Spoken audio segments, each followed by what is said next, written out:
So the shelf life of different food products. So we learned about perishable foods, semi-perishable foods, and shelf-stable foods. So the shelf life of different food products are given here.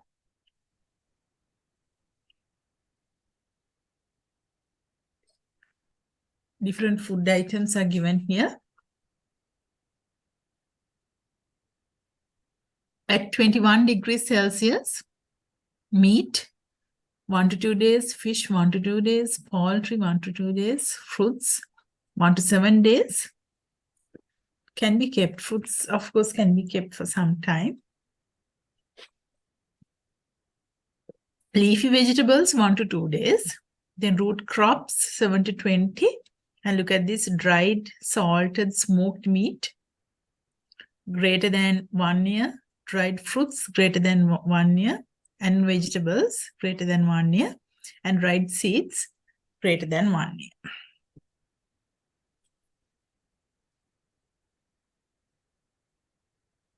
Effect of animals. So due to animals, of course, food deterioration and losses take place.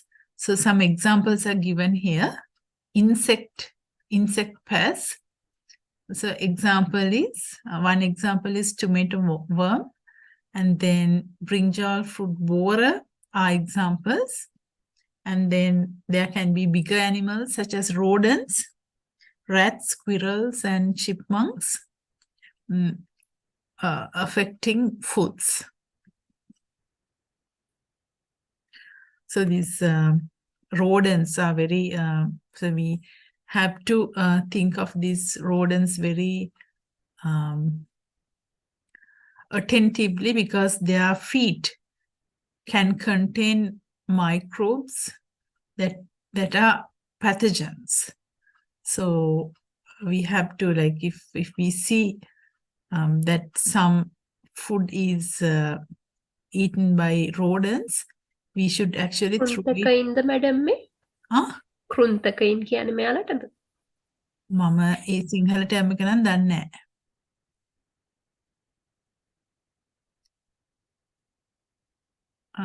sorry මම Sinhala term එක දන්නේ නැහැ මේකට. rodents කියලා තමයි දන්නේ.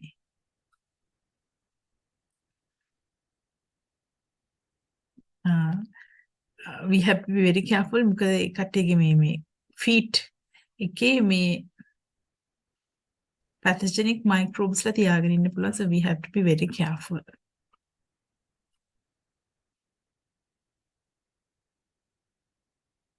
So now let us look at the introduction of food preservation. So horticultural produce, so this is what we focus actually in this lecture.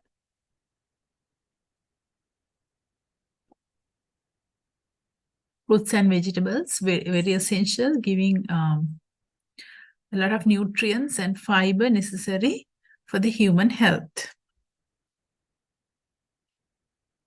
So importance of fruits and vegetables. They are rich in vitamins and minerals, and also they contain fiber and carbohydrates. So they are two, I mean, they are called foods of low biological value because that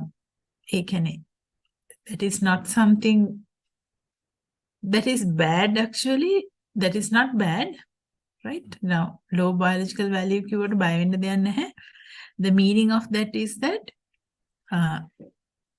vitamins with essential amino acids is less.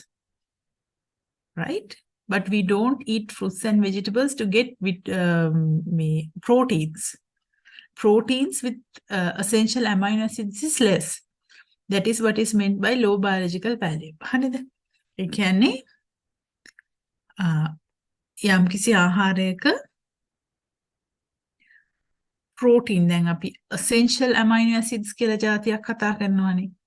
ඒ කියන්නේ proteins හැදිලා තියෙන්නේ, they are made of amino acids. Proteins are made of amino acids. And in our body, we can synthesize most of the amino acids, but there are certain amino acids that we can't synthesize. Right? So those amino acids that we can't synthesize should be taken in through food.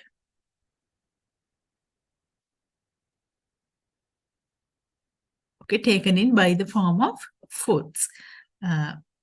So that is why we want to take food that has proteins. Then essential amino acids අපිට බෑ synthesize කරන්න අපේ body එකට. එතකොට ඒ essential amino acids වැඩියෙන් තියෙන food එකට අපි කියනවා high biological value එකක් තියෙනවා කියලා. Essential amino acids අඩු ඒවට අපි කියනවා low biological value එකක් තියෙන food එකක් කියලා. It is okay. කියන්නේ අපි කිසිම නරකයි කියනව නෙවෙයි. Proteins නැහැ ඉතින් ඒ essential amino acids තියෙන protein නැහැ. But fruits and vegetables are rich in vitamins and minerals and fiber and carbohydrates. Right? So they are essential to us, fruits and vegetables. So if you look at the picture on the left-hand side.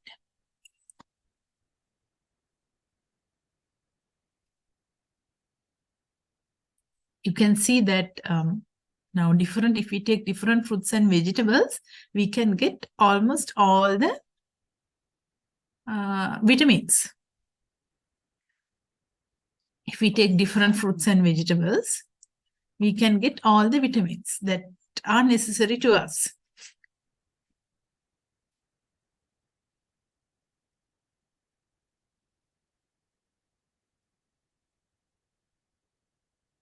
And also here on the table on the right hand side, you can see that if we take vitamin fruits, like different fruits and vegetables, we can get not only vitamins, but we can get minerals too. Right? So fruits and vegetables are very essential to us. And apart from vitamins and minerals, they contain fiber, which is very important for the proper functioning of the gastrointestinal tract. Right? And then carbohydrates, yeah, important. Of course, in the form of starch or sugar, we get carbohydrates from fruits and vegetables.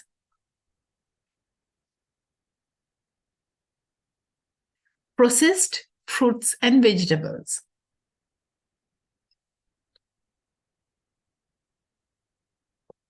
So you can see these different types of pictures, very attractive. So all these foods are made of fruits and vegetables.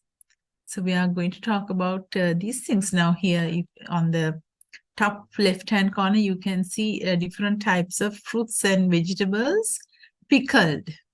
We will talk about pickling, pickled fruits and vegetables, and then different types of, I would say, fermented beverages, unfermented beverages, and many other items such as, I think, just jam and things like that made of fruits and vegetables, jellies, and then dehydrated fruits and vegetables, and also canned fruits and vegetables. So this is very, very convenient to use something like that. If we, for example, I'm talking about the picture on the bottom right-hand side corner. So this is very convenient if we don't have enough time and if we want to make a fruit salad. So we can just take this tin, open it and use the fruits inside. Usually fruits are in a sugar solution.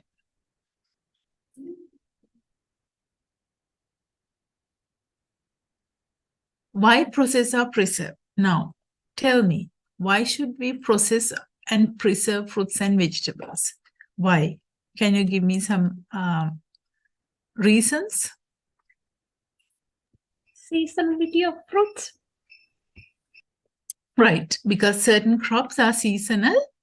If we want to eat fruits and vegetables throughout the year, we should process and preserve. That is right. What else?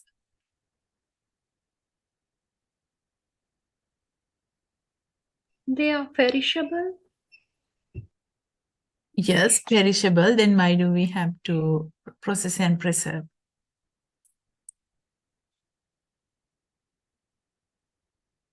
Yes, to increase the shelf life. To control enzyme reactions, right? That is to increase the shelf life, right? To control enzymatic reactions, right? What else?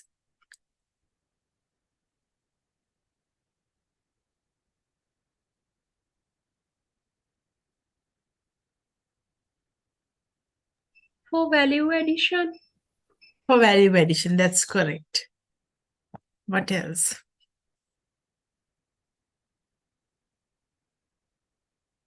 Control chemical reactions, right? What else?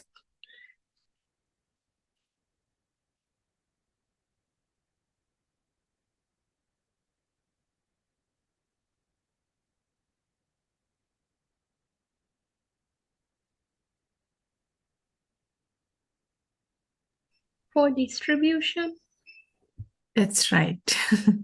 Right. So let's look at to increase demand. That's right.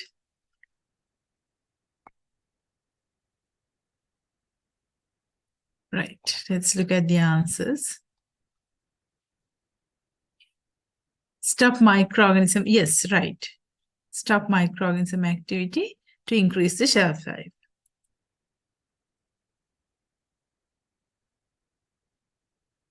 Why process or preserve? To extend seasonality. So we talked about it, right? Allow consumption in regions distant from the growing region. Because we can actually eat an apple that was made in Australia. So through processing and preservation only, we can do that.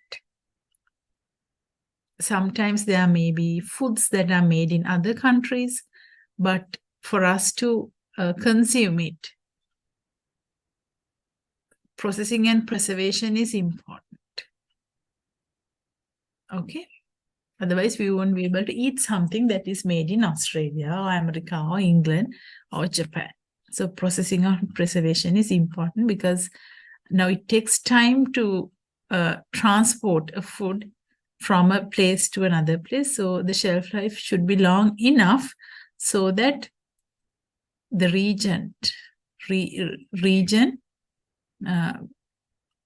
a distant region, people in a distant region can eat it. And prolong shelf life and arrest deterioration during storage. Right, by controlling the enzymatic reaction, controlling the chemical reactions, not allowing microbes to grow, we can increase the shelf life and stop deterioration during storage. And improve the nutritional quality and digestibility of some foods. It is told that, do you know sauce? Tomato that is used in sauce.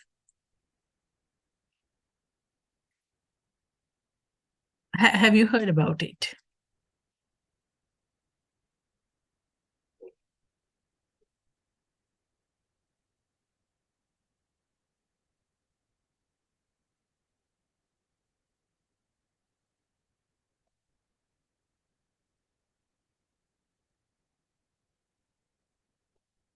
It's told that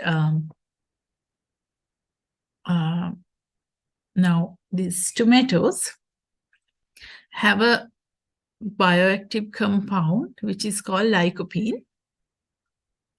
It's called lycopene. It has antioxidant properties, anti-cancer properties, like different properties. So this lycopene is more absorbable when we make ketchup or sauce, rather than eating the fruit, the tomato alone. Like the unprocessed tomato can be eaten, but then the absorption of lycopene to the body is less. If we make sauce out of tomatoes, then we can absorb lycopene better. Right? So we can improve nutritional quality. Nutritional quality can be improved through processing, not all the time, in certain instances, and digestibility of some foods, digestibility. So this is obvious, right? When we processed foods, the digestibility increases. If you take a guava, පේරගෙඩියක් ගත්තොත්, when it is, we can eat it raw and we can make a drink out of it and then a beverage and then drink it. Of course, when it is produced, it is much easily digestible,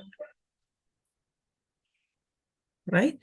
So we can process and preserve and increase the digestibility of some foods. And enhance the microbiological and chemical safety of foods. Yes, as it was mentioned previously, we can control, we can actually increase the microbiological and chemical safety because, so one example is, can you give me one example for enhancing microbiological safety?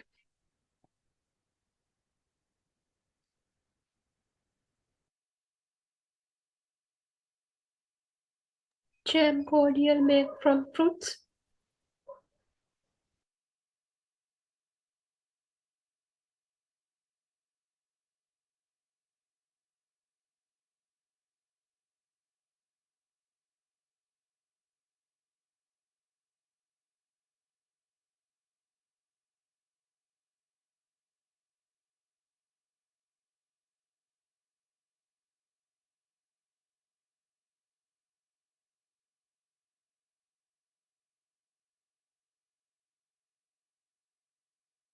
I'm sorry, can you give me the example that you gave previously?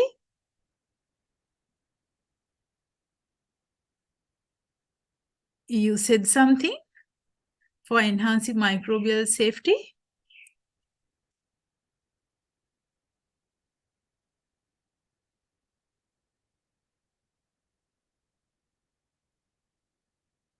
Yes, now when processing and preservation, for example, if we take heat processing in pasteurizing milk or sterilizing milk, making ready-to-serve beverages, we use heat treatment, and using heat treatment, we destroy microbes. So we can enhance the microbial safety and also chemical safety of foods. Then allow for long-term storage in case of drought and famine. So long-term storage. Then අපි shelf life එක වැඩි කරනවා because of that. නියං කාලවලදී එහෙම නැත්නම් සාගතයකදී පාවිච්චියට ගන්න වගේ පුළුවන් if we actually preserve food. That's very important. And increase the variety and desirability of food. That is adding value, and it was mentioned previously. Now, if we take mango, we can eat mango raw. Apart from that, what can we make? Pickle. I'm sorry. Yes, pickle. We can make pickle. And what else? Chutney. Chutney, right?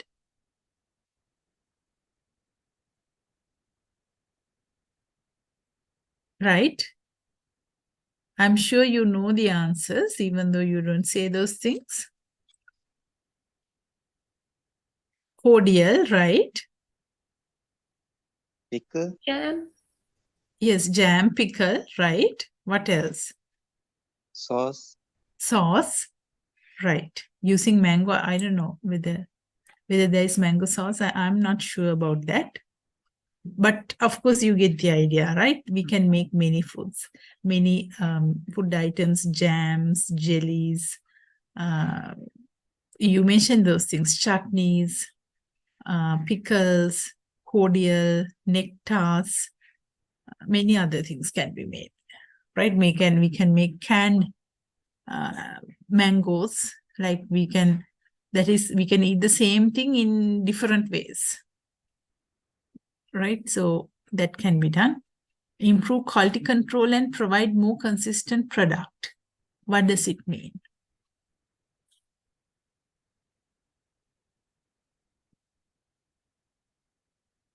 Improve quality control and provide a more consistent product.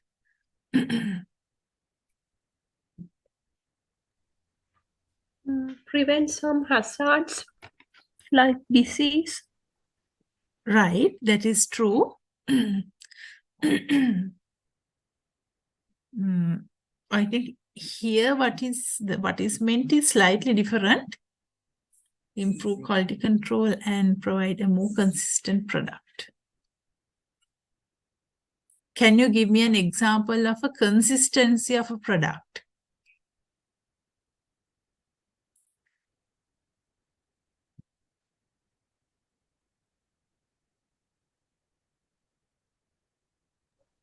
Maldives fish වල අර powder එක.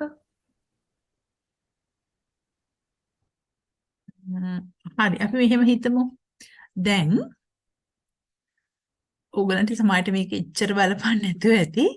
දැන් මම දැන් කන Marie biscuit එකයි මම පොඩි කාලේ කාපු මාරි බිස්කට් එකයි එකම වගේ.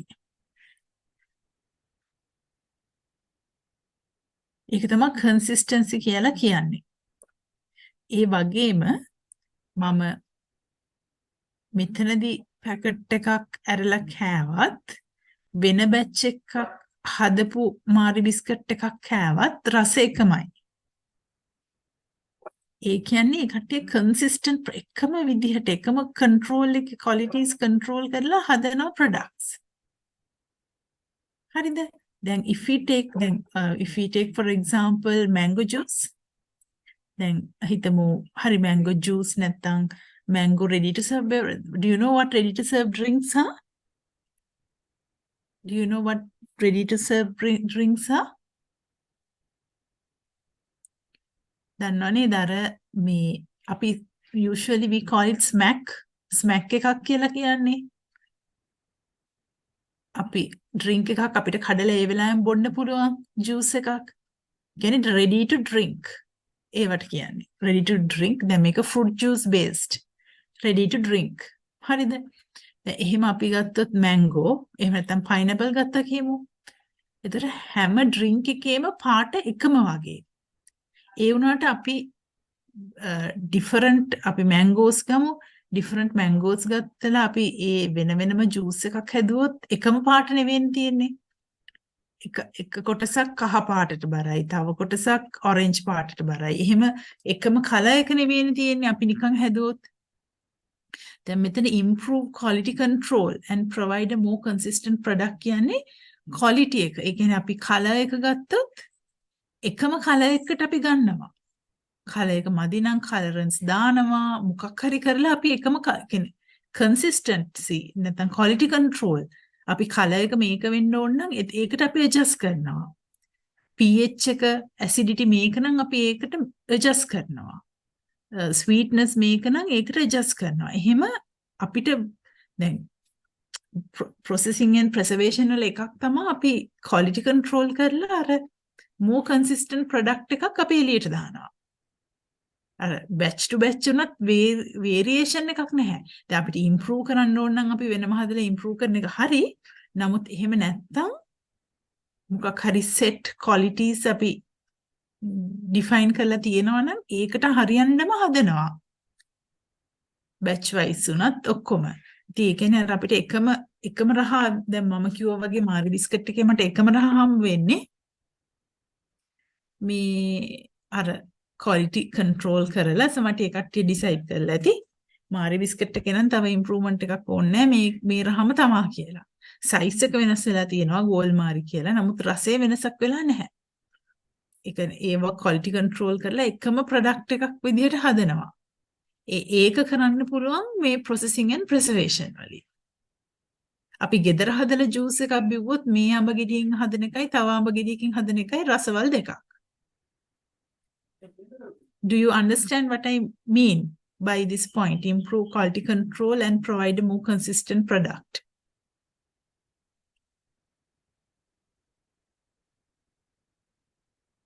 Yeah, no neither. Did you understand what I meant?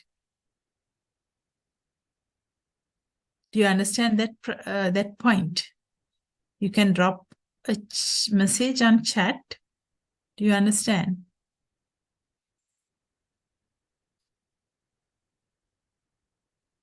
Right. And then the next point is permit extraction of key nutrients for health and medicinal uses. Yes. By processing and preservation,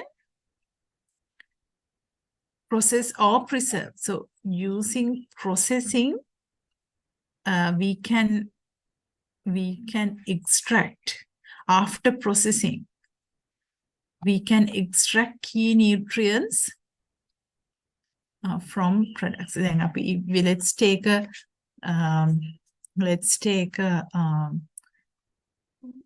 fruit. Let's take a fruit such as what? Okay, let's take a hypothetical fruit.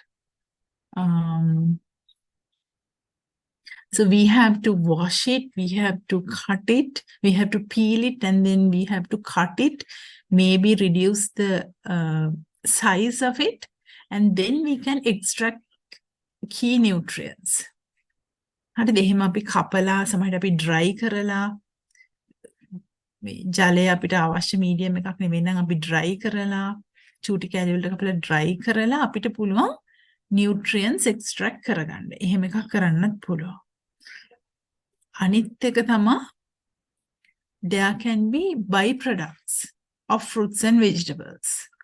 For example, if we take a tomato product, sometimes the peel of tomatoes will be a byproduct. But the peel has lycopene that I mentioned previously. Peel එකේ lycopene තියෙනවා. එතකොට ඒ byproduct එකෙන් අපිට lycopene extract කරගන්න පුළුවන්. Right? So that is permitted. That is permit extraction of key nutrients for health and medicinal uses. Then the next item is enhance convenience and reduce preparation time prior to consumption. I mentioned this previously. So I showed these, these canned mixed fruit.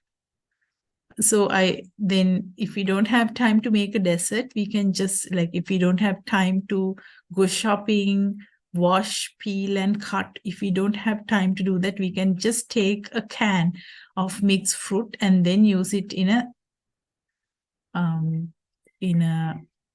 for example, in a fruit salad. Also, suppose you want to make upside down pudding using pineapple. You have to make a pudding using pineapple, but you don't have time to buy pineapple, wash and peel and cut. You don't have to remove the core. Don't have time.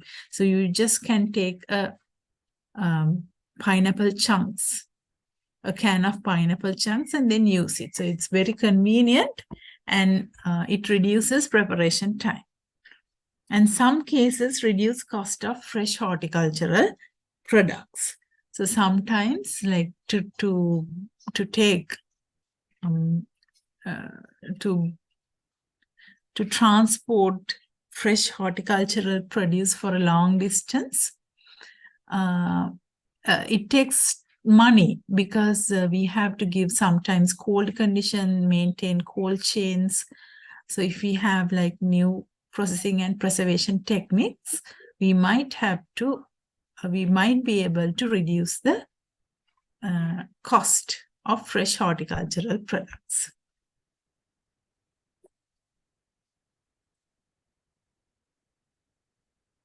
So there are many methods of food preservation that have been used since ancient times.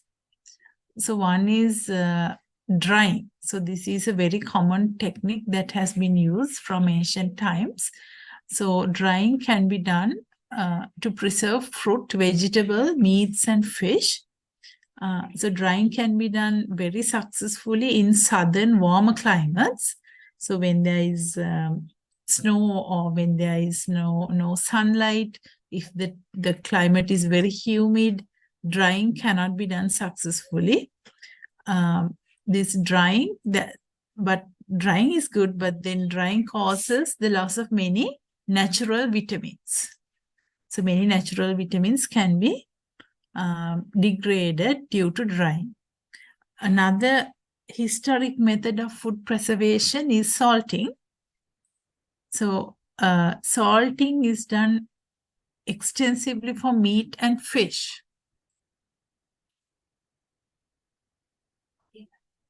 Dry fish, I'm sure you have eaten dry fish. Karavala. So it has been salted and then dried. So sometimes salting is done for fruits and vegetables too. One example is mango salting and drying that has been practiced in Sri Lanka for quite some time. And billing, salting and boiling is also is an example. Then apart from salting, sugaring has been done. So examples include jams, jellies, and marmalades. So we are going to talk about those things. So we have to add a lot of sugars to make the fruits preserved in jams, jellies, and marmalades. And there are other food items such as pumpkin preserve, that is puhul dosi, pumpkin preserve, and then garlic in bees honey, and those are examples of sugaring.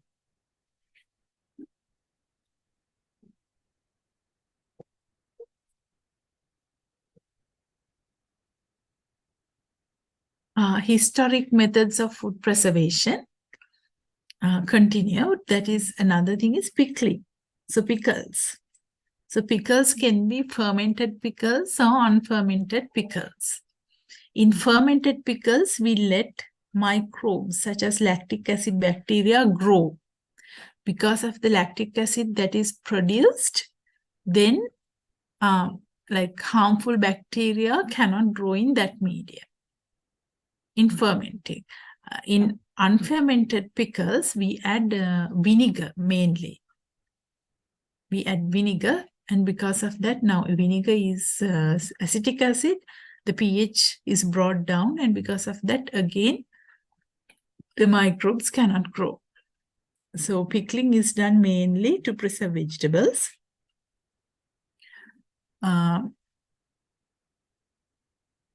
So we add a salt. So we dip the vegetables in a salt solution.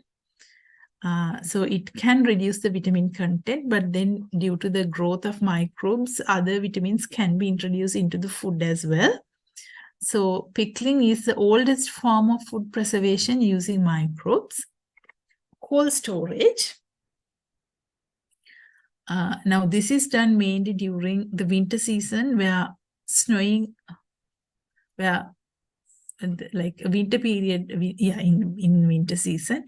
And in Sri Lanka, we don't have a winter season, but we can use wet gunny bags. In the winter season, now it's very convenient because now fridges will be there at houses, but then outside it, all the cars, vans, and all the vehicles and all the garages will be like fridges or freezers, right? So we don't have to actually incur money to maintain fridges or freezers during that period.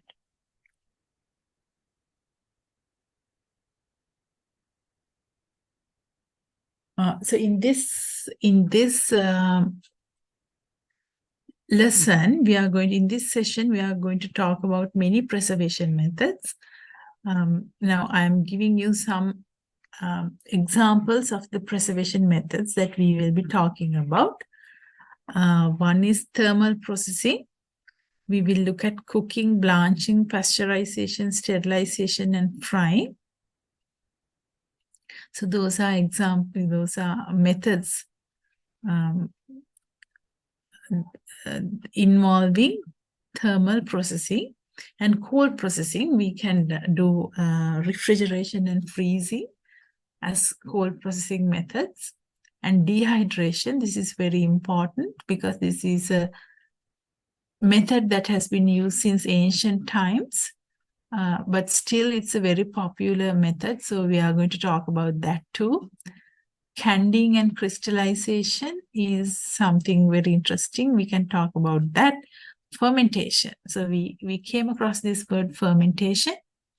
It involves transforming a substrate into a different product through the usage of microbes.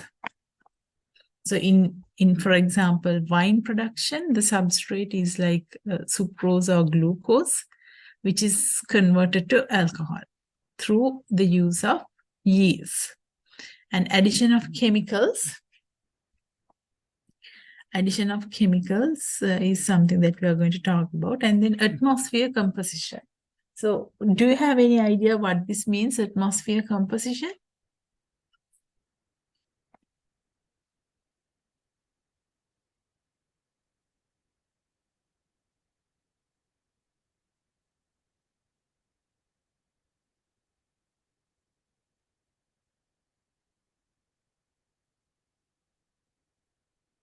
Atmosphere composition.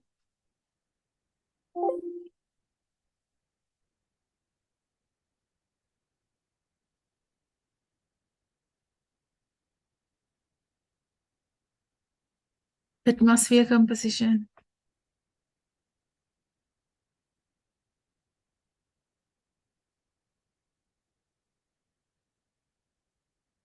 So I would like to mention two things under atmosphere composition. One is, now imagine a storage facility.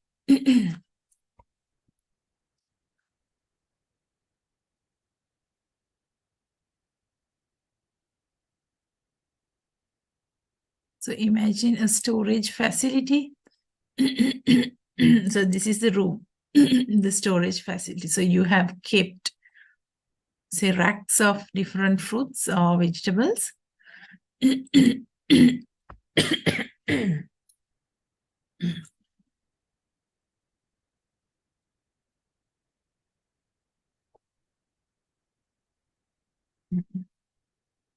So you can actually maintain the gaseous composition of this storage facility. So we know that fruits and vegetables are living tissues. They do respiration. They take oxygen in and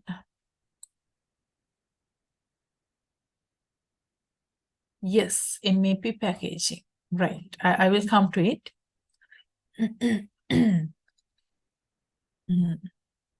So we can, this is a storage facility, right? A big room or a big hall or something like that, a big storage facility. So we know that fruits and vegetables are living tissues. They do respiration.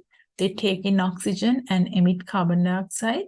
So if there is plenty of oxygen, that is very good for the fruits and vegetables. They can breathe very easily and they can undergo the metabolic reactions fast.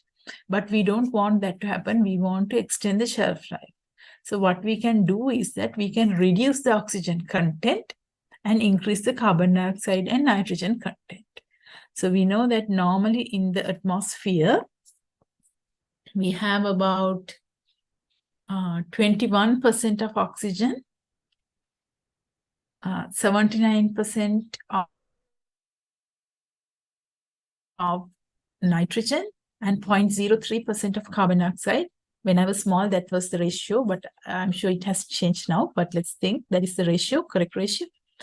So what we can do is we can reduce. So instead of having 21% 1% of oxygen, we can reduce it to 15%, increase the carbon dioxide percentage and nitrogen percentage to make the balance, right? But we can't.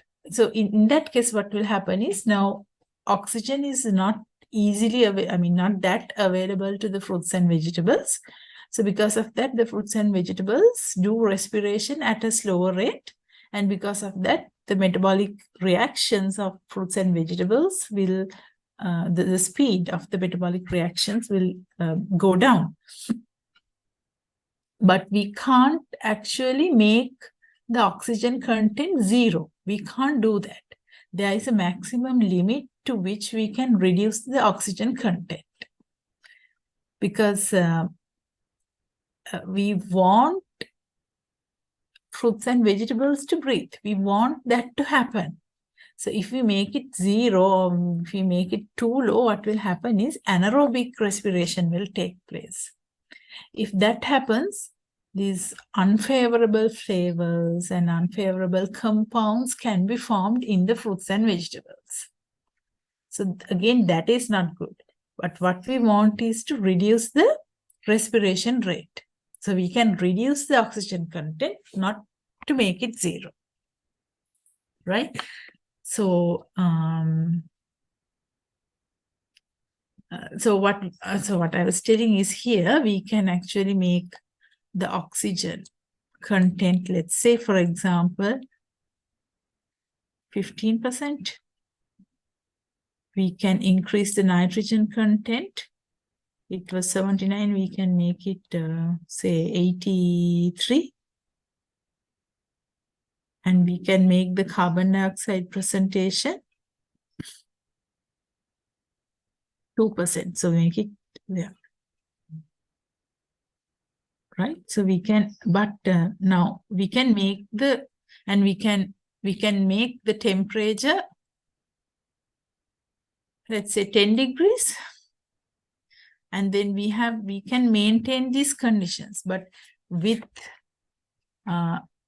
vegetables and fruits being live tissues, they do respiration.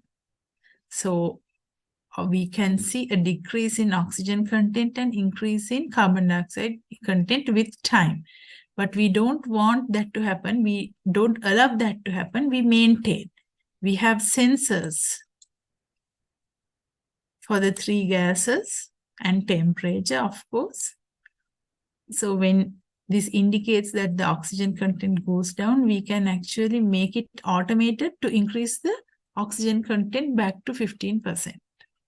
Likewise, there can be sensors, and we can maintain the gas composition in this whole storage facility. So that is called controlled atmospheric, I think, atmospheric storage. Or I'm not sure, atmospheric or fear storage. Right? So this was a whole facility, a big facility. And we can do something called modified atmosphere packaging too.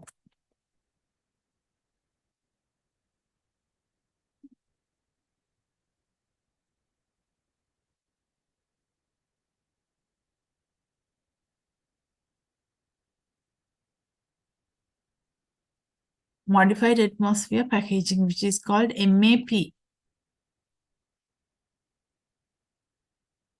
In modified atmosphere packaging, we are not talking about the whole facility, but we are talking about a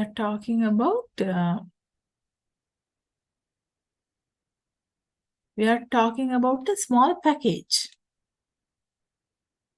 We are talking about the small package where the product is put. Product made of fruit or vegetable is put here. The product is here. And there is this small space filled with air inside the package. So this the gaseous composition in the air inside the package can be changed. So we can change the composition, say 15% oxygen, 83% nitrogen. We can change it, right? During packaging, we put these things. 2% carbon dioxide. Another difference between modified atmosphere packaging and controlled atmosphere storage is that in controlled atmosphere storage, we control this percentage. We make this thing constant. But in modified atmosphere packaging, we are not going to do it. We can't make this constant. With time, there can be respiration and transpiration or many other chemical reactions. And this will change slowly. Not drastically, but slowly these ratios will change. We are not going to do anything about it. So that is called a modified atmosphere packaging. So is this clear to you?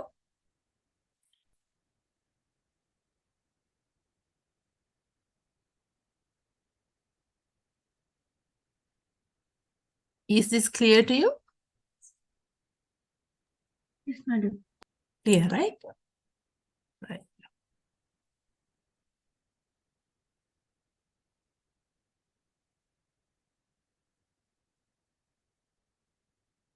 This is about atmosphere composition, and then irradiation can also be done. Irradiation can also be done. That is, we can use high energy radiation, such as gamma radiation, X-rays, like radiation, and then we can destroy the pathogens, microorganisms, and also if there are insects, worms, so we can preserve the food using irradiation. We are not going to talk much about it. And there are many other modern preservation techniques. Some are at research level, but now this high pressure, magnetism, cosmic, laser rays, electricity are some example. Now this high pressure processing is very commonly used in Western countries. So what is done here is that the pressure of a food item is increased by putting it, like first packaging it and putting it in water or something like that. The pressure is increased, and because of the high pressure, microbes get destroyed. Sometimes enzymes get destroyed, and when we release the pressure, normally the food comes back to its original state. So that is about high pressure, but we are not going to talk about that in this. So because we are not using heat treatment, this high pressure is very giving very good sensory appeal. I'm told that now there is this high pressure processed apple juice juice is available in Australia. So not like the normal apple juice we have. So that has a slightly brown color because of the polyphenol oxidase reaction, and some properties are changed because of this heat treatment. But if we use high pressure processing for the processing of apple juice, then the qualities will much retain, and it is like biting into an apple when we drink the apple juice.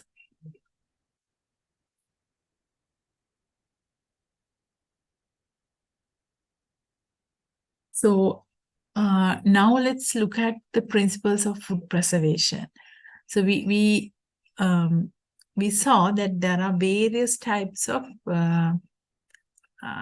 various causes of deterioration of food. We talked about chemical reactions, physical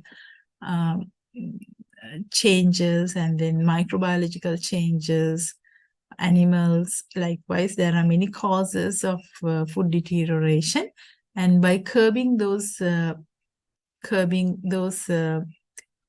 factors of causes of food deterioration, we can preserve the foods.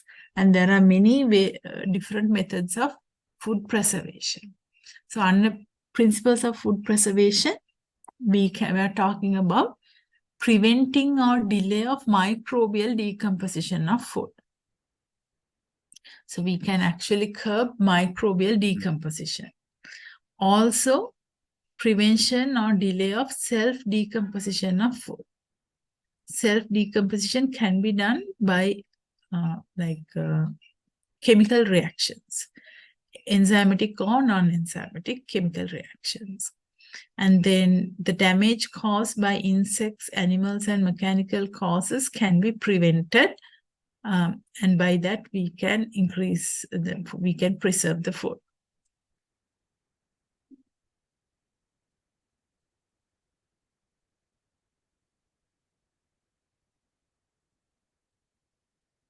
So we are talking about preventing or delay of microbial decomposition of food. Prevention or delay of microbial decomposition of food. So we can hinder the growth and activity of microorganisms. We can hinder, we can stop, we can slow down the growth and activity of microorganisms. So how can we do it? We can we can use low temperatures, and we can dry the food commodity so that the microbes can't grow, because I told you previously that for microbial growth, there should be moisture or water. So by drying, we can get rid of the water, and because of that, drying will take place. And by creating anaerobic conditions, a lot of microbes need oxygen for survival. If we create anaerobic conditions, that is oxygen-free conditions, those microbes won't be able to grow. And also we can use chemicals, by use of chemicals.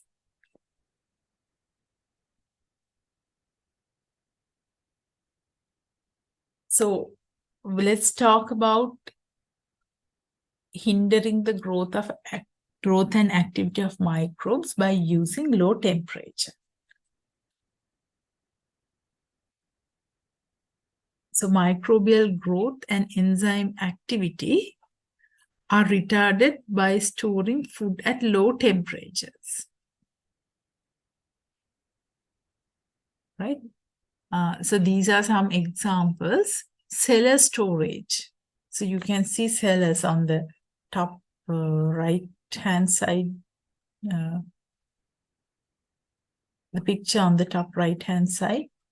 So to store root crops, potatoes, onion like that, we can use this temperature, 15 degrees. And refrigerator or chilling temperatures. Normally 0 to 5, but we have, I think, refrigerators of which the temperature is 4 to 8, but this is okay, 0 to 5. And we can put most fruits, vegetables, meat, poultry, fresh milk, and other milk products, so like yogurt, curd,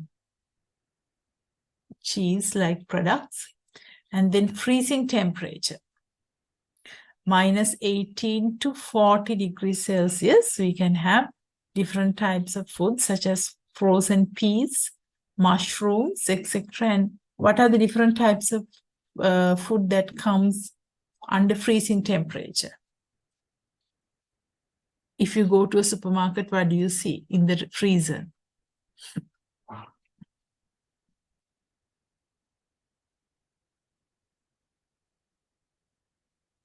Meatballs, sausage. Right, meatballs, sausages, what else?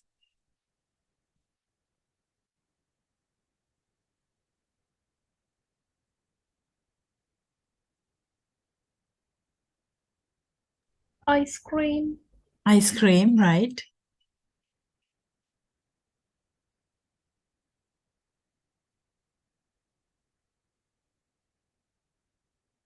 And now there are frozen baked products too.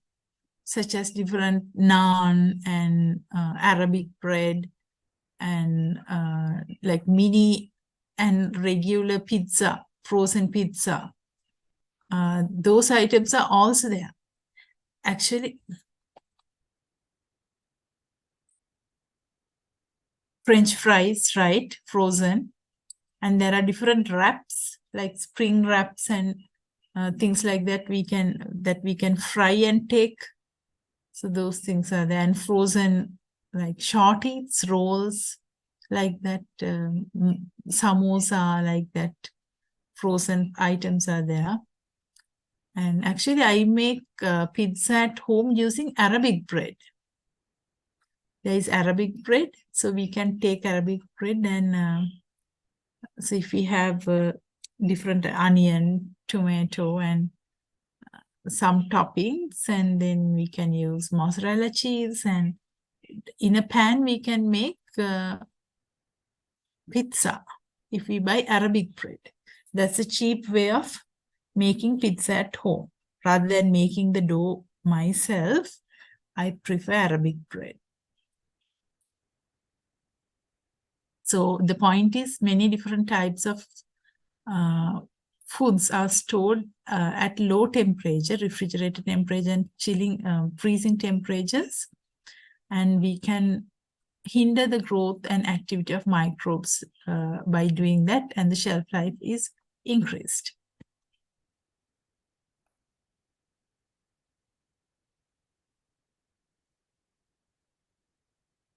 Then by drying a food commodity, so as I mentioned previously, like microbes want water to grow and multiply. So if we dry the food commodity, we remove the water from the food to a level at which microorganisms fail to grow, right? There are many ways of removal of moisture. We can do sun drying and mechanical drying. So we will be talking about these things shortly. We can do sun drying and mechanical drying. I'm sure you have seen sun drying. We normally do that, sun drying. So even when we have like, what is rice, cooked rice, and if we have that in excess, we dry it, cooked rice, and then make aggala. So that is sun drying. We use sun drying to do that, and there are many other things that we do. And mechanical drying is where we use specific equipment for drying. Solar dryer? Solar dryer, right, one example, right. And then examples are dried grapes, that is raisins, apricots, onion, cauliflower, etc. Now this drying has become a very useful techniques now, because now most of the time people tend to go for fruits and vegetables instead of fried things. So like for snacks, some people take dried fruits instead of fried things, right? Dried fruits are taken. I have tasted apricots, dried apricots, very tasty. I don't know whether they import apricots here, but very tasty. So for a snack, that is very good. That is healthier than using fried items. And also that was using heat, we can dehydrate. And also by binding the moisture with addition of sugar. So when we add sugar, what happens is that water molecules form bonds with sugar. So water molecules can't participate in other things, such as they don't, for example, they don't make a good medium for the microbes to grow. We can bind moisture with addition of sugar, such as jams, jelly, salt, like in raw mango. So what happens is, because we have put a lot of sugar, if a mic, say for example, we hypothetically we put a microbe. So what happens is that water from the microbe goes out and sugar comes in so that the microbe dies. So that is called osmotic dehydration. Okay, I'm going to Recording stopped. okay, I'm going to give you a 10-minute break now. 10-minute break, and then we will receive 10-minute break.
or delay of microbial decomposition, another thing we can do is to kill the microbes. So how can we kill the microbes? I'm sure you are very familiar with these things. Pasteurization, that is heating below 100 degrees Celsius, boiling, heating, that is heating at 100, and then heating above 100. So we can use this heat treatments to kill the microbes. And also, as I mentioned previously, we can use irradiation, X-rays, gamma rays, like that, accelerated electrons to kill microbes.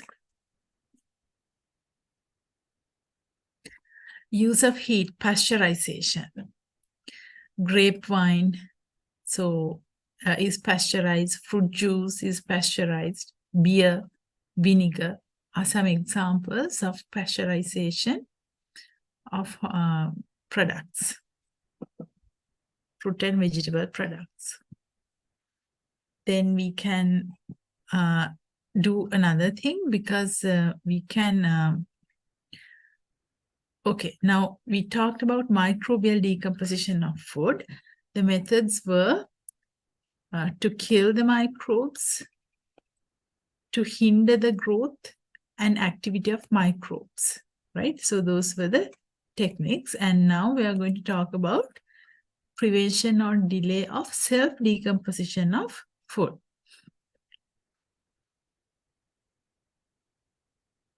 Self-decomposition. So one thing that we can do is, so we saw very clearly that there are endogenous enzymes, and because of the action of the endogenous enzymes, food decomposition can take place. So by destruction or inactivation of food enzymes, we can delay self-decomposition. An example is blanching or boiling. So blanching, it's a mild heat treatment given to vegetables before canning, freezing, or drying. So to prevent self-decomposition of food by destroying enzymes. So I'm sure you have heard this term blanching, because one of you very clearly told about blanched vegetables. So do you know anything about blanching?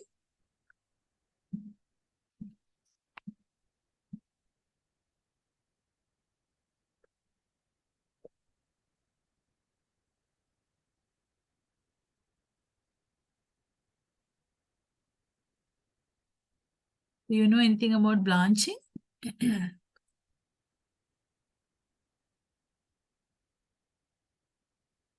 Now, what we do in blanching is we want to inactivate the enzymes, right? So the enzymes can be,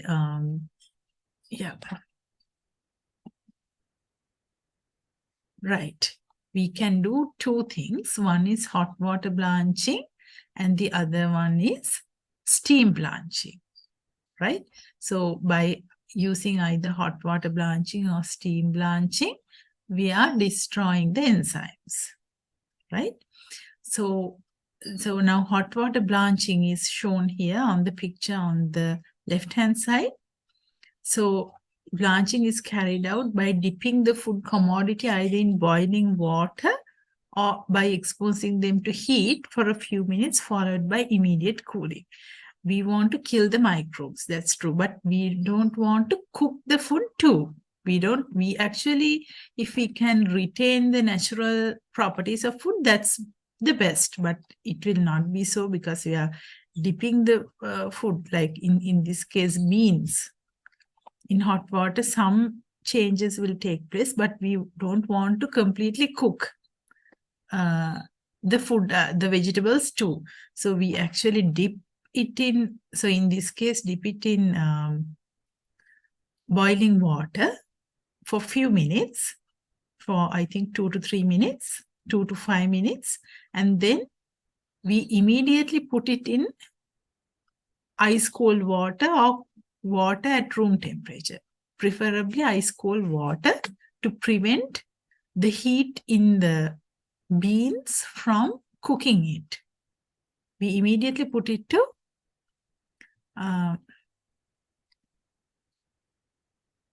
ice cold water. we can steam the vegetables too, but after steaming again we put it in ice cold water, because we don't want to completely cook the vegetables. And also we can delay chemical reactions. Now, previously we talked about enzymatic reaction. So we can delay chemical reactions as well. We can use antioxidants to prevent oxidation, because we actually previously also talked about oils getting rancid, going rancid.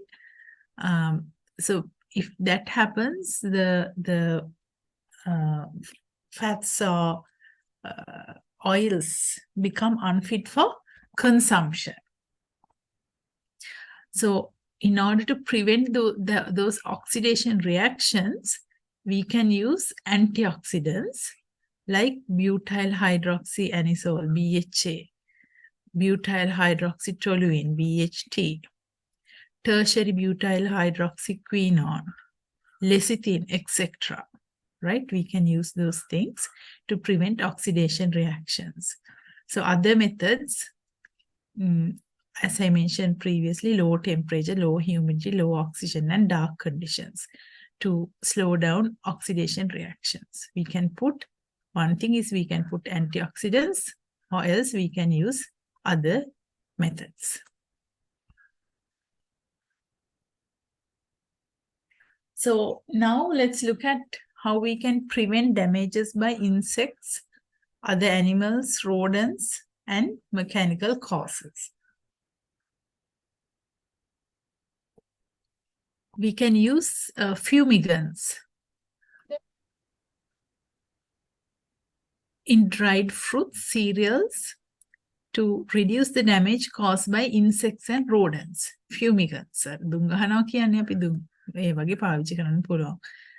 Fumigants. Right, so one is that. The other one is wrapping of fruits, providing cushioning trays using light pack and good packaging materials checks the damage to fresh food commodities during handling and transportation. So we talked about tomatoes, and there are other types of like mandarins that can get damaged easily. So we have to provide cushioning trays to prevent mechanical damage, handling and storage. And also we have to use good storage facilities. Cushioning trays, I'm sure you have seen those things, like for eggs, we have these trays, and it's very difficult for me to explain, but there are like sheets like that made of pulp, which can be used as cushioning trays for fruits. Right. So now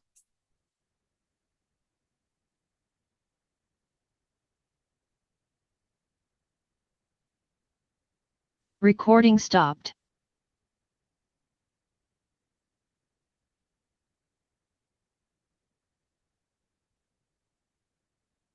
talk about fruit and vegetable products.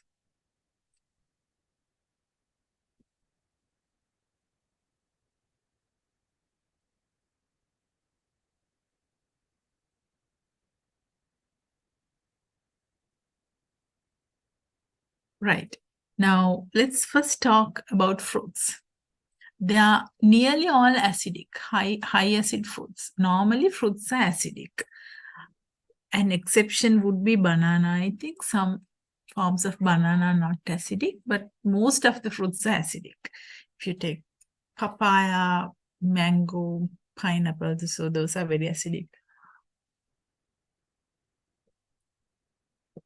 Now, this acidity naturally controls the type of microorganisms that are able to grow in food products. Because of the acidity, now if you take a ready-to-serve beverage, ready-to-serve drink, the pH is less than 4.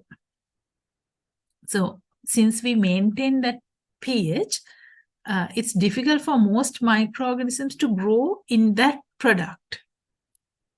Likewise, if you take a fruit product, only microbes that can grow at very low pHs will grow on the fruits. Otherwise, they won't grow. Then the spoilage microorganisms that are likely to be found in such products are molds and yeasts. Usually mold and yeast can grow on, as spoilage microorganisms can grow on fruits. But these molds and yeast usually do not make us ill, right? And by processing and preservation, using sugar, salt, vinegar, and by dehydrating, concentration or fermentation, we can preserve the food products made of fruits. So if you take vegetables, they are less acidic than fruits. So vegetables are low acid products. There is no acidity, like fruits are much more acidic than vegetables. A wide range of microorganisms can grow in low acid products, and those microbes can easily spoil the vegetables because they are low acid products. The acidity is not high. So in order to prevent this from happening,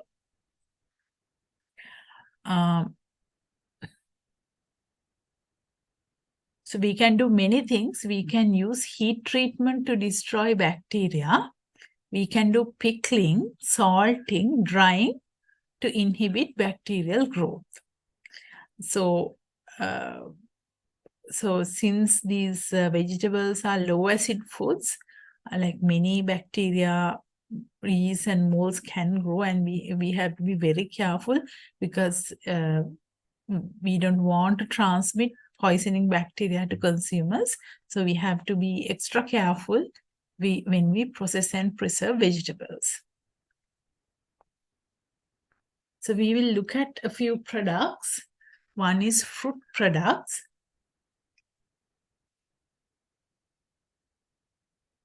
First, let us look at jams, jellies, marmalades, and fruit cheeses. So jams, so as you can see on the picture on the left-hand side, many different types of jams. Strawberry jam, apricot jams, blackberry, raspberry, peach jam, like different types of jams are there. So in Sri Lanka, we commonly have mango jam, pineapple jam, orange jam, and mixed fruit jam. So I took this picture, MD mixed fruit jam, from the website. And the ingredients of this mixed fruit jam are pineapple, mango, pawpaw, passion fruit, and lime. Of course, they have put pectin and citric acid. Citric acid to adjust the pH, and pectin to make it firm, the jam. So to call it a mixed fruit jam, at least there should be 4 fruits. So it is okay. Pineapple, mango, pawpaw, passion fruit, lime. There are 5.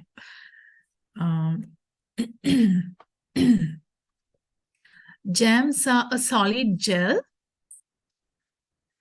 using fruit pulp or juice, sugar, and pectin.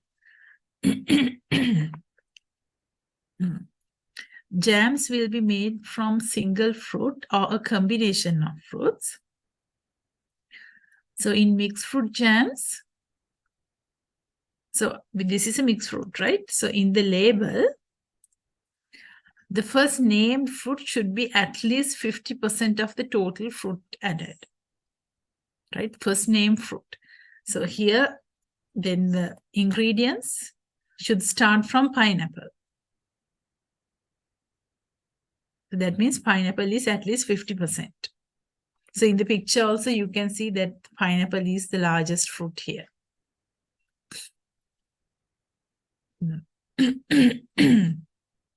This is based on the European legislation. And the sugar content of jam should not be less than 68% to prevent mold growth after opening the jar. So you can see how much sugar is added in preparing jams. 68% is needed. So when you have, I think 100 grams, 68% is sugar. Because then only mold growth after opening can be prevented. Any question up to this point?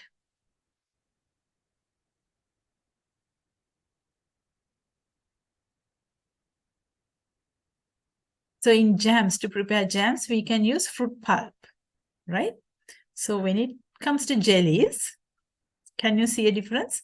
I think this picture on the top right-hand corner should be deleted. It is not a real jelly.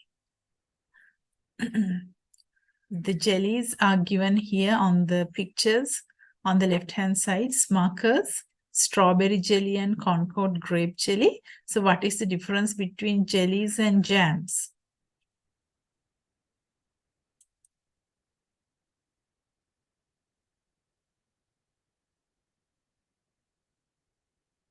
What is the difference between jellies and jams? So in jellies, we can use fruit pulp and it is not transparent. We can see that they are solid now. These are not transparent. But when it comes to jelly, they are very transparent. These are crystal clear jams produced using filtered juice instead of fruit pulp. They are using fruit juice and then add sugar and pectin to make this jelly. Very transparent. It's like jam. The only thing is that jam uses fruit pulp. Here they are using fruit juice. Can be used on bread as a spread. Can be used as a spread on bread.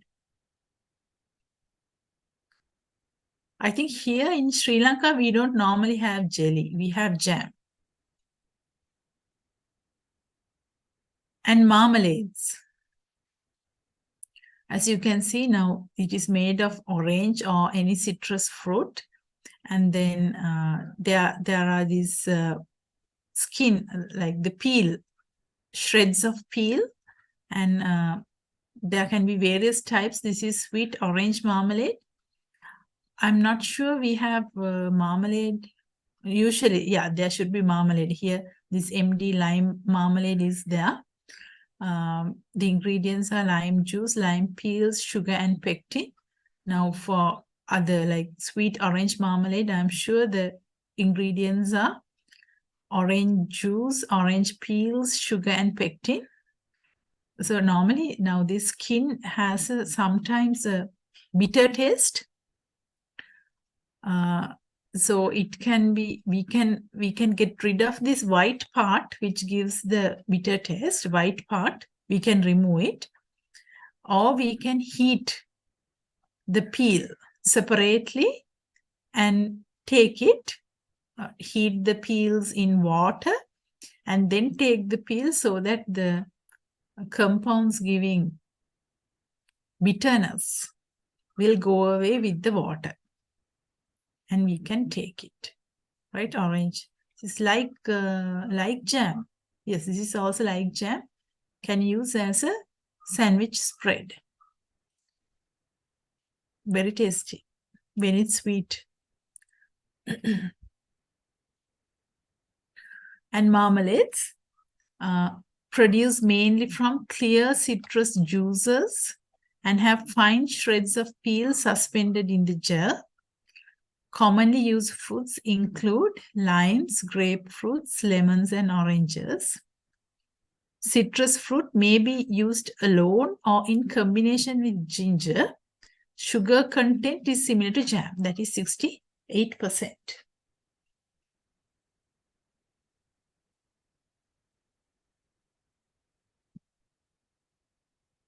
Fruit cheeses. These are highly boiled. Now it's like jam. Fruit cheeses are like jam, but the final sugar content is very high. it goes from 75% to 85%. And because of that, it becomes a block, a solid block. The sugar content is so high that it comes as a solid block. So what we can do is we can cut into bars or cubes, and we can have small pieces and can be used in confectionery and baked goods. Any question up to this point?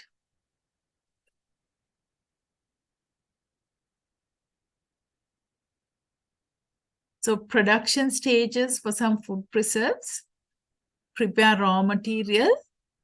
We have to prepare raw material and use pulp or the extract.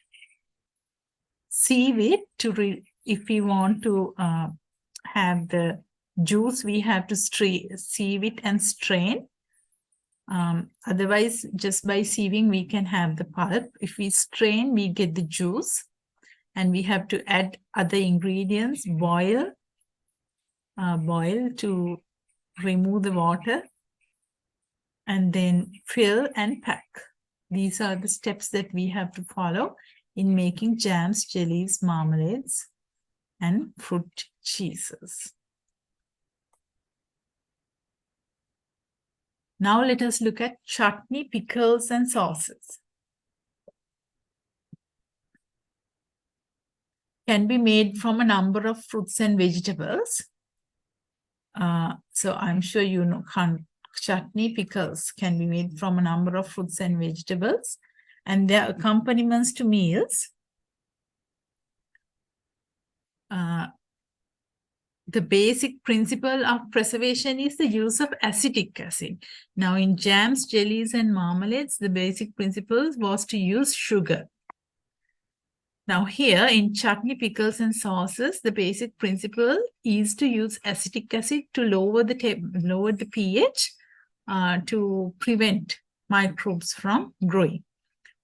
And yes, acetic acid preserves the product by making the environment acidic, and by doing so, it inhibits the growth of spoilage and food poisoning microorganisms.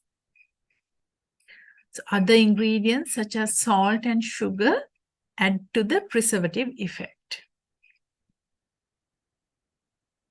Chutney. It's like jam. The only difference is that chutney has vinegar and spices. And in chutney, we don't use the pulp, we use small pieces of the fruit. So now in chutney, we use a high sugar content and it has a preservative effect. And also, because of that, we don't have to add a lot of vinegar because of the sugar, it is already preserved. And because of that, we don't have to add a lot of vinegar. And hot filled when it is hot. And usually used fruits in the preparation of chutney are mango, pineapple, amberella, date and lime, date and tamarind, mixed fruit. So those are some common chutneys that we have in Sri Lanka.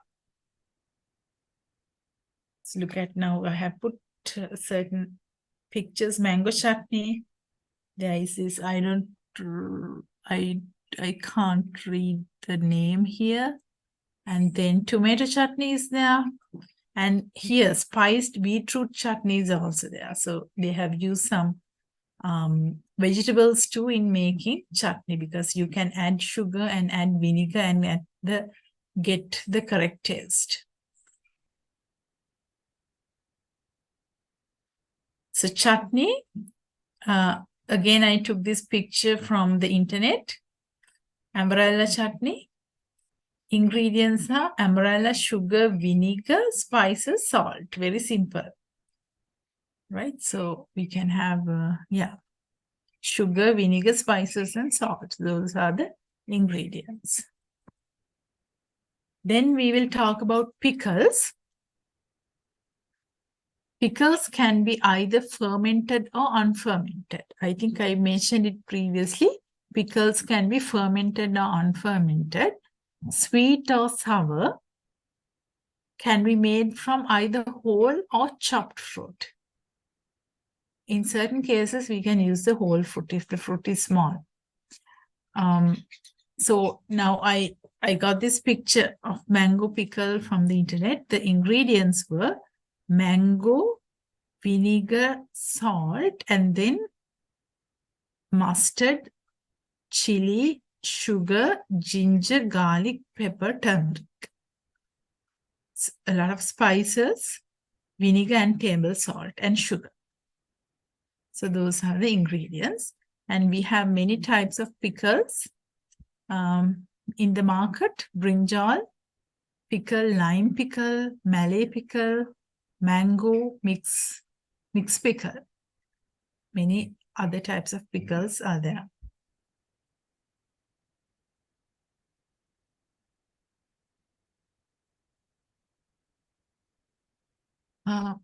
Sauces. They are thick liquids made from pulped fruits and or vegetables with the addition of salt, sugar, and vinegar. Require pasteurization, fill white hot. Why does it need pasteurization? Because in sauce and ketchup, the pH is not as low as that in ready-to-serve drinks or something like that. The pH is higher. It's a liquid. There is a lot of water, and we add vinegar, but not that much. And because of that, we have to pasteurize sauces before, like, to make it before putting it into the market. So these ingredients of this chili sauce include tomato paste, water, sugar, chilies, salt, vinegar, tropical spices, and permitted preservatives. Here also there is tomato. Since they are using tomato paste for the sauce, they have added water, tomato paste and water.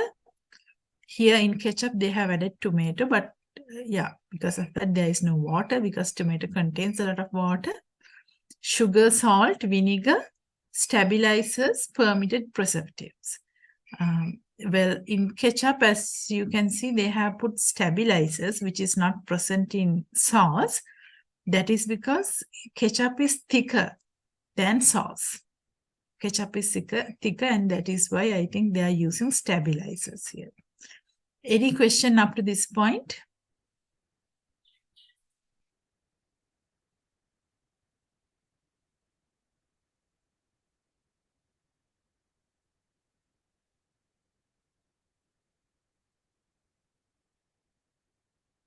So pasteurization. If we take pickles, they have adequate preservation index. Because of that, they do not have to be pasteurized. As an additional safety measure, we can boil in pickles, right? We can boil the vinegar mixture and add it to the vegetables, right? Because we are using a hot mixture, a partial vacuum in the jar is created, and because of that, it will prevent recontamination and growth of aerobic microbes. Did you understand that?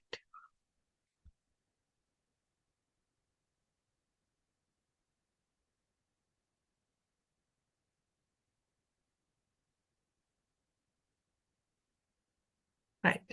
And because we are in sauces, but they have to be pasteurized before filling using a stainless steel pan or a steam jacketed pan. Right? So after filling also, we can actually have the lid loosely on top of the container, and we can put the bottle in boiling water and keep it for some time.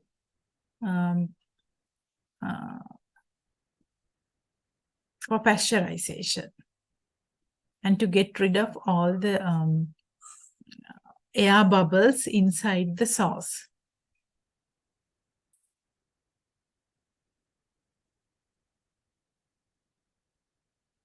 So filling and packaging. So now chutneys, pickles are bottled the same way as jams. So we normally use glass jars to put like pickles and chutneys. And if we talk about pickles, and also not only pickles, even sauces, we can have small quantities in polythene pouches, small sachets. We can have small sachets. So we can use a double pouch. In the inner material should be a food grade material. Outer pouch can be made of a cheaper polythene. So I'm sure you have seen these things when you go to a restaurant. Sometimes we are given sauces in small sachets, pouches. We have to tear it and take what is inside out. Also, if you go to Pizza Hut, we get the small like sauces in small packets like that. So I'm sure you know what I mean here. Right. Dehydrated fruit and vegetables. So you can see this picture of dehydrated fruits. Very eye-catching, different colors. We can identify what those things are. So in dehydration, what we have to keep in mind is that we can't get the original color or the shape, obviously. Size, the appearance changes, the taste changes, but still they become a good, I think now, an alternative snack, and can be used in many food products. So dried vegetables. So again, very colorful, and it has been tried. I'm sure they have tried to maintain the original color as much as possible. So where do we get dried vegetables? Some of you mentioned in the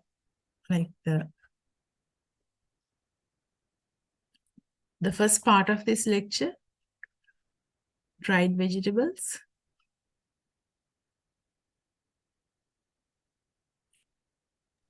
Blanch. I'm sorry? Blanching vegetables. Yes, vegetables should be blanched before dehydration. That is true. That is to destroy the enzymatic action and to preserve the color. That is true. Yeah, but what I'm asking is, where do we find dried vegetables?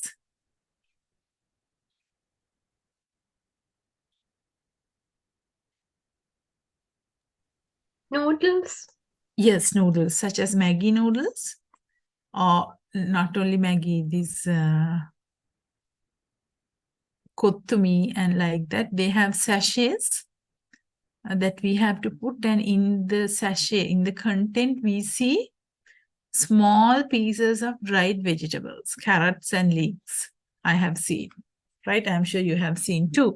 When we cook it gains, it becomes like softer, but of course it doesn't get the original shape, I guess, because they are so small also. So where else? Soups. What else? No, noodles, and also in soups. Instant soups, we have dried vegetables. Instant soups. Because by the addition of water, we can actually make the dried vegetables softer, and they will absorb water and the size will increase, but the dried vegetables will not gain the original shape or the size or appearance. Well, drying is good. Using the sun, Light, it has many advantages because now sun drying is a traditionally understood technology. Little or no fuel cost, little or no equipment cost. There are three things that we have to think of when we dry foods, because drying is affected by these things: airflow, temperature, and humidity. If the airflow is fast, then drying happens at a faster rate. So we actually know that, right? Even if you put a cloth on a hanger and then put it in exposed to sunshine to dry, for it to dry, if we have wind, then the drying rate is high, and air temperature, if the temperature is high, the rate of drying is high, and air humidity. If the humidity is high, then the rate of drying will drop. If the humidity is low, if there is less moisture in the air, then the rate of drying will increase. So the relationship between the three is important if drying is to be successful. So in drying, what happens is that we reduce the moisture content to a certain level at which the microorganisms can't grow. And because of that, we can preserve the dried fruits and vegetables. So if the climate is humid, the dried fruits and vegetables can absorb moisture, and again, they will be prone to spoilage.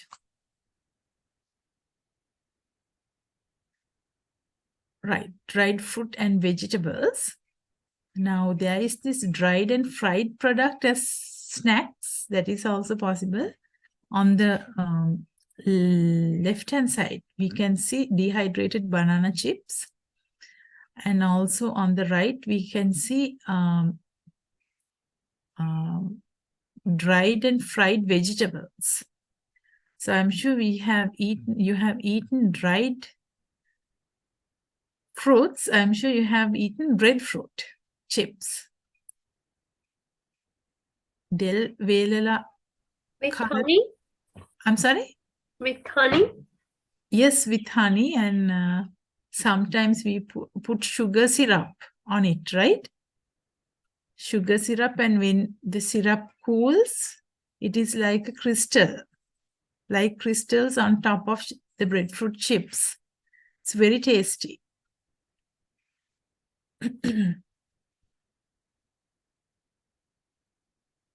And then we can do osmotic dehydration. Yes, manioc, del, banana, we can use all those things to make dehydrated products, and we can eat it in various ways. I have eaten it with this Chilean salt too. Chilean salt has, if we put Chilean salt and then mix it, again it gives a nice taste instead of sugar, but sugar is the best. So osmotic dehydration can be done. So what is done here is we have a thick solution, usually a usually a sugar solution. And when we put the fruit or vegetable into it, what happens is that the water comes out, and then the solute sugar goes in. Because of that, the water content of the food goes down. So because of that, the microbes can't grow.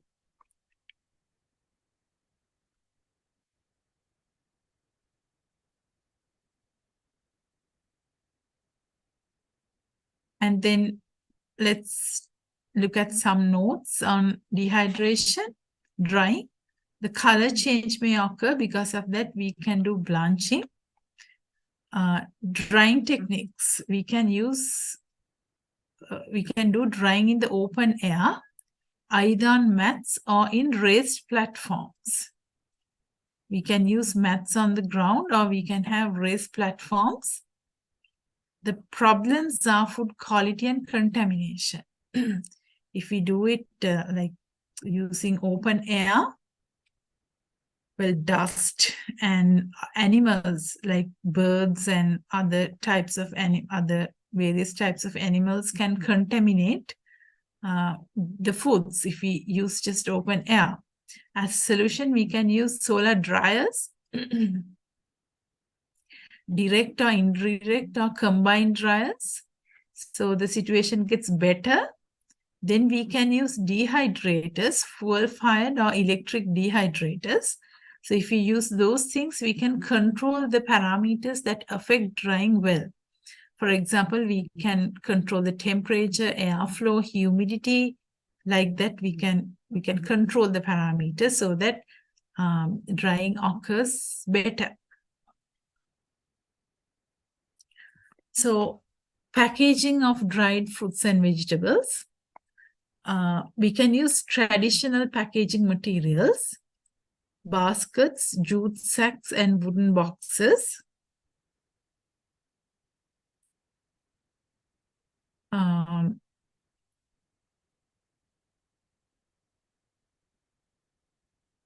So these are actually good if we want to take large quantities to a central marketing place and then sold loose. If that's the thing that we have to do, we can use traditional packaging materials. So these can be used several times and they are cheap. But the problem is if the humidity is high, these are not good because then the moisture content of the food can go up and as a result, mold growth can take place. There are advantages of using boxes because we can prevent crushing of dehydrated foods. And so, but if we have humid climates, as I mentioned previously, these traditional packaging materials are not that good. In those cases, we have to use moisture-proof flexible films.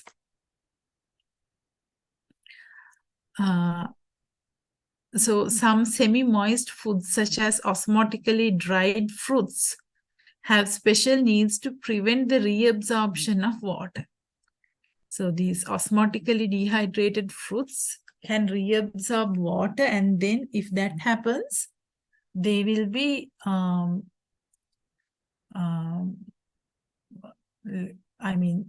if they absorb water, then the microbes will be able to grow on the food. And then what we have to understand is that dried fruits are very valuable products because we actually spend a lot to make dried fruits, fuel costs, manpower, like the cost of the foods, etc., time. So they are valuable products, and because of that, we actually, it's very unadvisable to lose the products because of not packaging them properly, right? So it's very worth spending more on the package.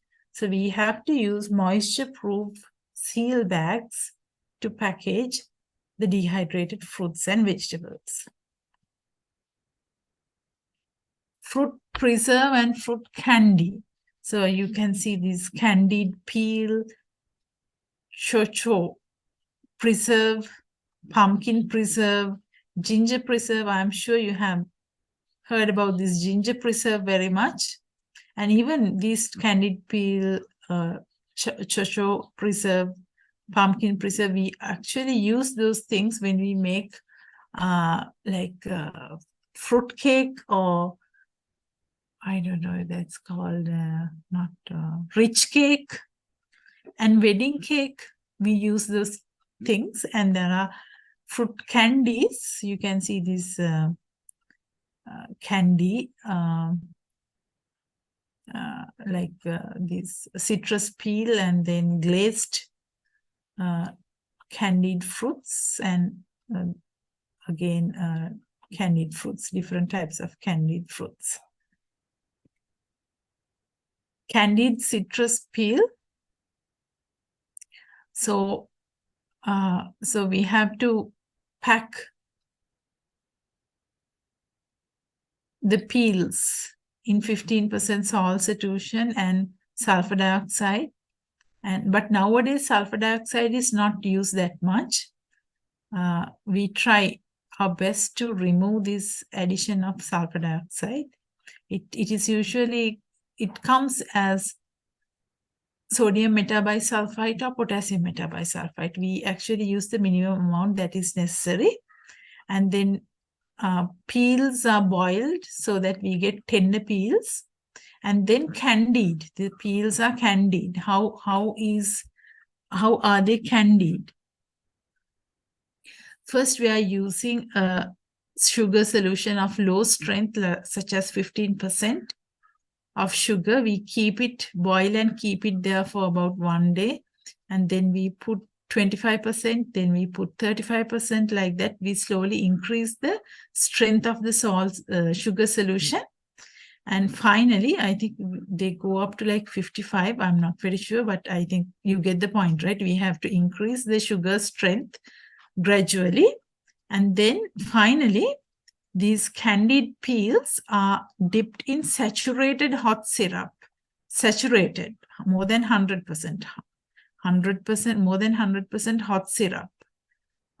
And then when they are dried, we can see sugar crystals on the peels, sugar coating.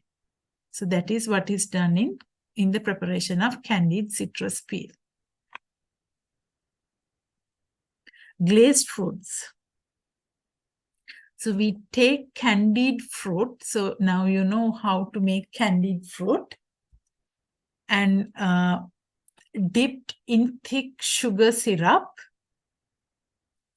right? So first we take the candied fruits, that is, we increase the strength of the sugar solution gradually, and then we actually dip the fruits in thick sugar syrup and we dry it.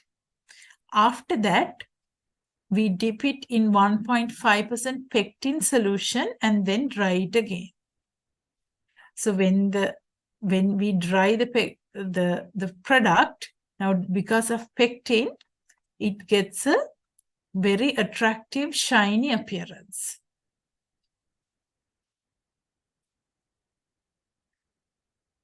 Then we can have crystallized fruit. As usual, we have to do candying. That is, we increase the strength of the sugar solution. And then because of that, so we can increase and if we use a saturated hot solution, finally, on drying, we will be able to see these sugar crystals forming on the surface. Alternately, we can actually do a sugar coating from rolling the fruit candy on sugar. We can do that too. We can make the fruit candy and we can roll the fruit candy on sugar.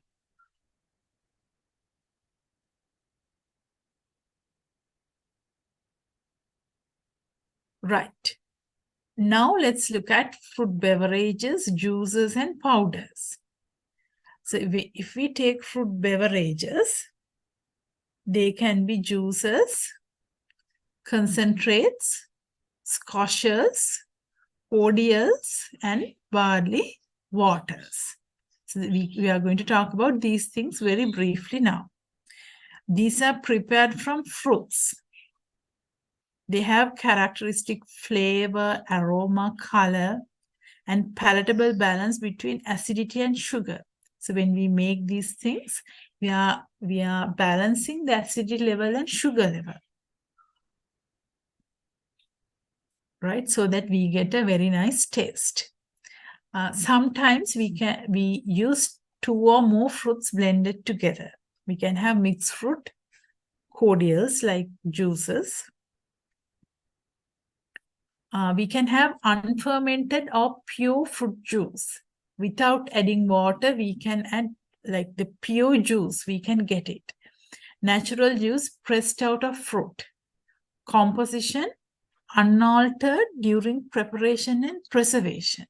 So I'm sure you have seen those big bottles, say 100% juice with no added sugar. So those are pure fruit juices. Pure fruit juices without adding anything like sugar, just the pure juice. And if we talk about fruit juice based beverages, there are many types. It's a very broad term. So in making fruit juice based beverages, so before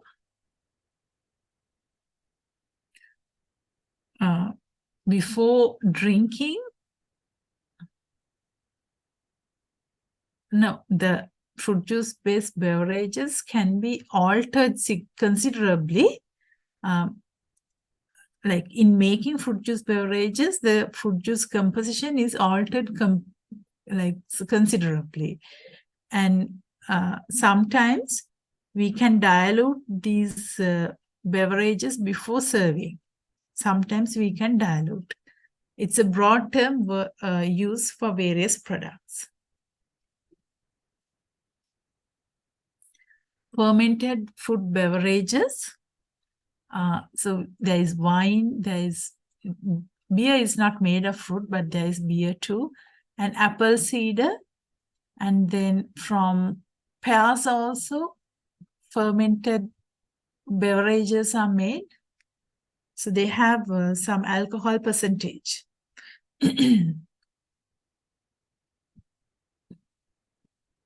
And there are squashes, crushers, and nectars, different types of products from fruit juice. If you take squashes, they are used from strained juice, fruit pulp, and cane sugar. The specifications are given here. The juice content should be at least 25%. Total soluble solids, that is, the sugar content should be 40%. The acidity should be from 1 to 1.5%.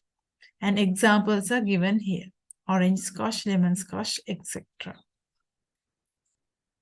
And fruit juice crush, similar to squash, but higher TSS, like similar to squash. Juice percentage, acidity, and everything like is there. The TSS is higher. I think it's 50 or 55%, the sugar content. This is banana berry crush. And then there is cordial. So usually cordial should be clear. Cordial should be clear. I don't know whether that is the case in Sri Lanka, but usually cordial should be clear. Suspending material should be removed. The juice should be 25%, like in crush and squash. The TSS is low. It's 30% here. In squash, it was, I think, 40%. So examples, lime cordial, and we have now, they have blueberry cordial, ginger and something cordial, different types of raspberry, different types of cordials, pear and apple. So we have different types: mango, pineapple, mixed fruit, passion fruit, different types of cordials here. Now, this is squash concentrate. This is cordial. As you can see, now they have similar ingredients. Yes, similar ingredients. Here, they have not mentioned pectin here, but I think some cordials have pectin too. Some ready-to-serve beverages also have pectin. Pectin is a thickener. And this beta-carotene is added as a colorant, natural colorant, and the other orange sugar, citric acid, natural flavor, beta-carotene, permitted preservatives. preservatives and sugar likewise, similar products. And then fruit juice, barley water. It's like a squash. Barley water is like a squash. I hope you remember the specifications. Yes, juice 25%, TSS 40, and acidity 1 to 1.5%. This is like that, but in addition, it contains 0.25% barley starch. So if it contains 0.25% barley starch, that is called barley water. And fruit juice concentrate. So what is removed? Through heating or freezing.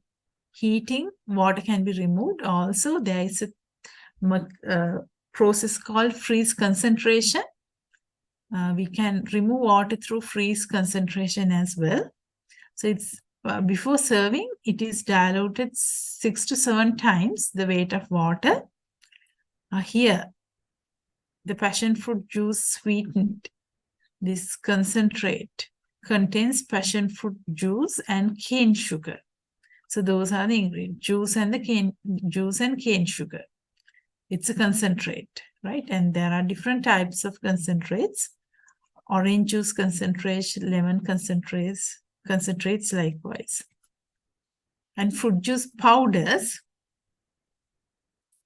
Fruit juices are dried to a powder, and then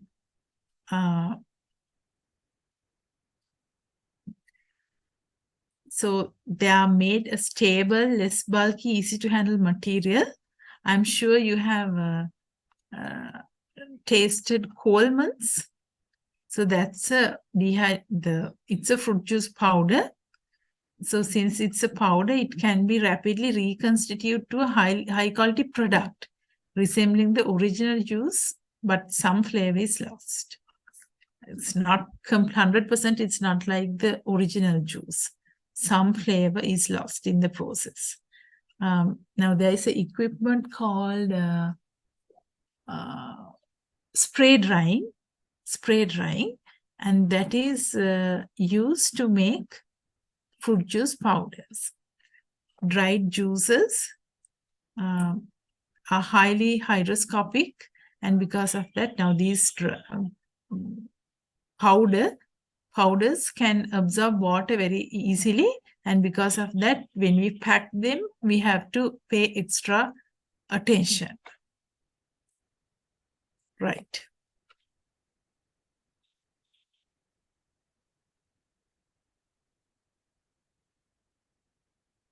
Recording stopped. Okay, now it's 12:30. What shall we do? We can have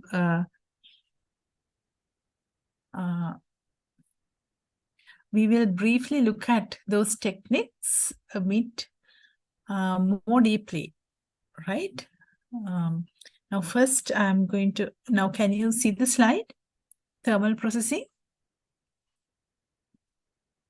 Yes. Right. So we are going to talk about thermal processing very briefly now.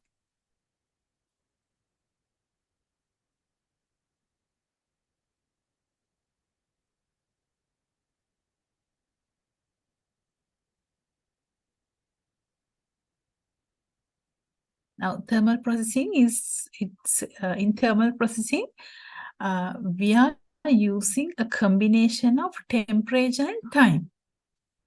Normally, if we use a low temperature, we have to keep it, we have to hold that temperature for a long period of time. Whereas if you use a high temperature, we can have to hold it for only a short time, right?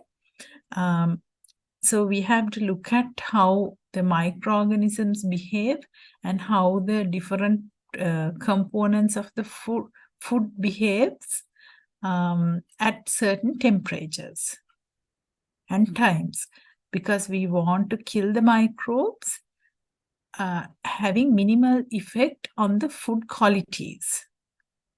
So we have to think of both the microorganisms and the properties of food, such as color compounds, flavor compounds, nutrients like that. What happens to those things when we increase the temperature or when we give a thermal treatment? So the term thermal refers to processes involved in heat, and then involving heat, and heating food is an effective way of preserving.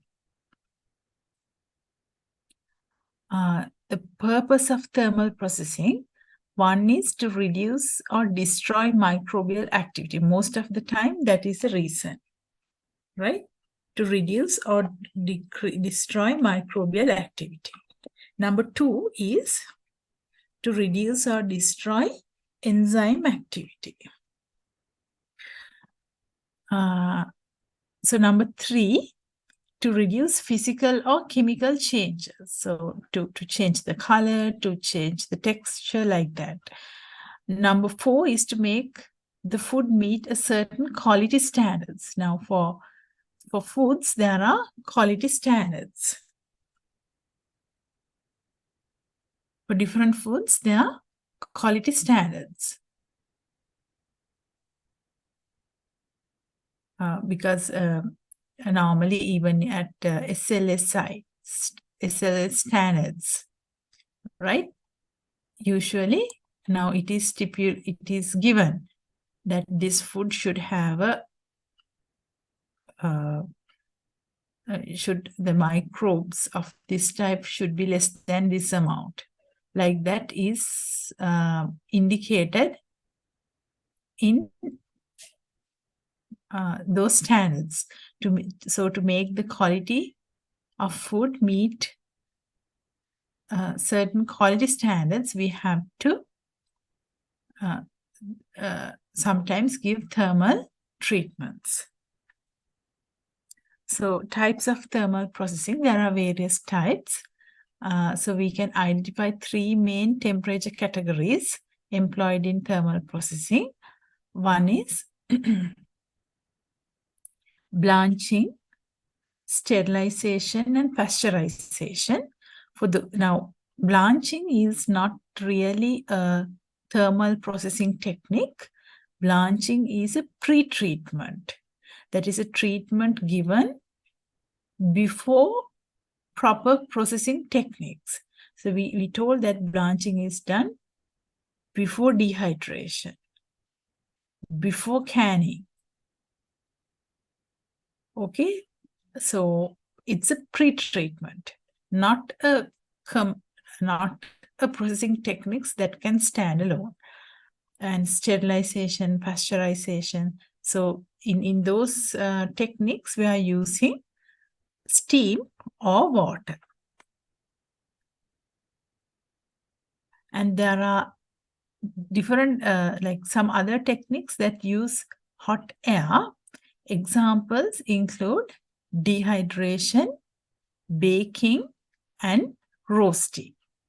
Dehydration, baking, and roasting. These techniques use hot air. And also, we can use hot oil for frying. So that is a different thermal processing technique.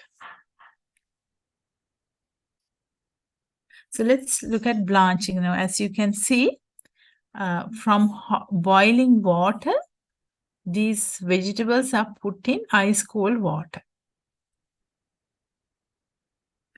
So blanching uses boiling method to so it's it is partially cooked. We don't want cooking to take place, but it is partially cooked, right?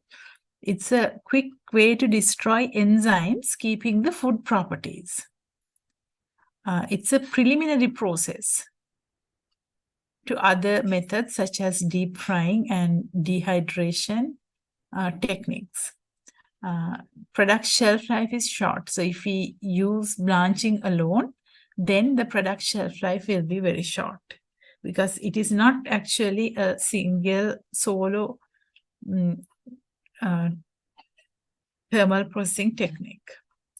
So the main objectives of blanching is first to destroy the inactivate enzymes, and then to reduce the microbial load. So because we are blanching, because we are giving a heat treatment, like the microbial count, the microbial content of the fruit, the vegetable is going to go down, right? The microbial, call it microbial count, is going to go down, and that is helpful because if we are going to use it for some other purpose, we can use mild conditions, because now the microbial count is low. We can use mild conditions when we go to use proper preservation techniques. But the main intention is to inactivate enzymes. Now, methods of blanching. These things were mentioned previously: steam blanching and hot water blanching.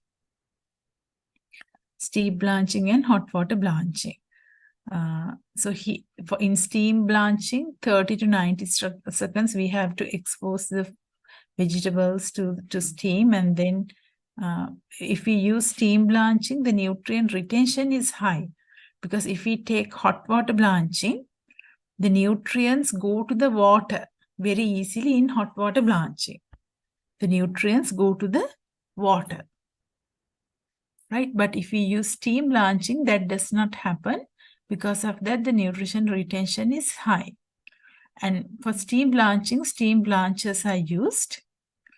And in hot water blanching, hot water is used, and the vegetables are dipped in hot water for 1 to 5 minutes. So now I told you that after blanching, whether it's steam or hot water, we have to cool it.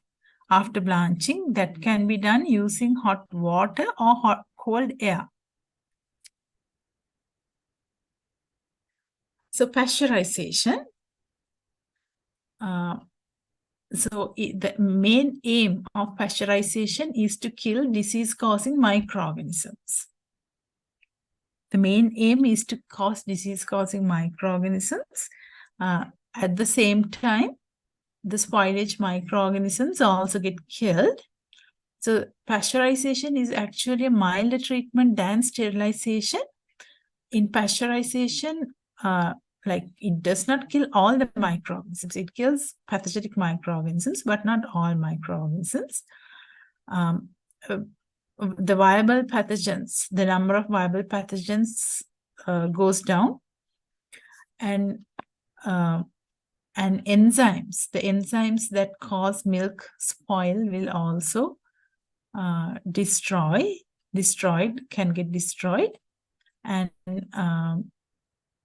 because of that, pasteurized milk is drinkable for we can't say for a long time. I will change this. Well, for a longer time than fresh milk. Pasteurized milk is drinkable for a longer time than fresh milk, but that time is not that high. If we sterilize, we can use milk for a long time, but not when pasteurized. After pasteurization, normally we have to keep the milk in the fridge also. We can drink it. It's drinkable for a longer time than fresh milk, but for a much shorter time than sterilized milk. So if we take milk, there are different types of pasteurization: low temperature, long time; high temperature, short time; and then ultra high treatment or ultra high temperature. I'm sure you have seen these letters UHT on the Tetra Paks that we get for fresh milk and other flavored milks. UHT, that's ultra high treatment. In this treatment, it's a pasteurization method, but the temperature goes up to higher than 100 degrees, and it is kept there for a very short period of time, 1 second or a few seconds. I don't exactly remember, 1 or few seconds, for a very short time. we are keeping the milk at that temperature.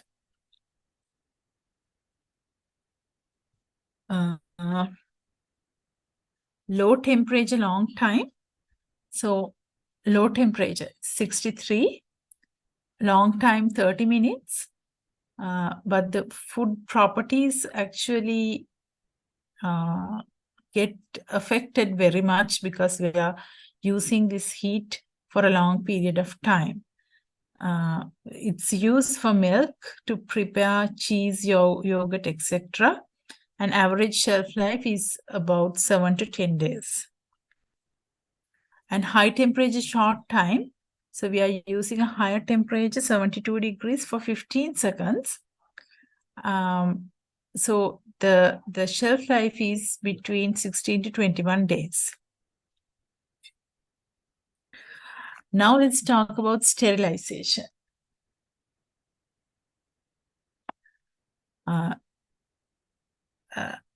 It's a controlled heating process used to completely eliminate living organisms, including thermoresistant spores in milk or other food.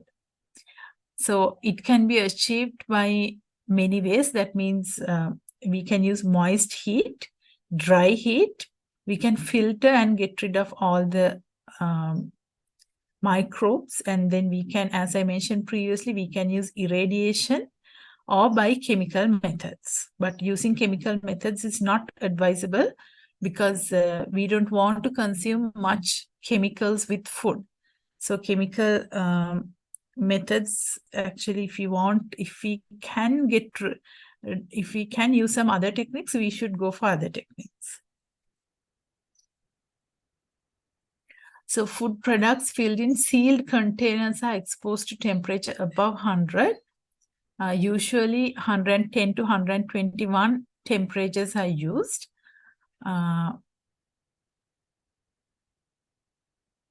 Because if they to destroy Clostridium botulinum, I think we have to use 121 degrees Celsius.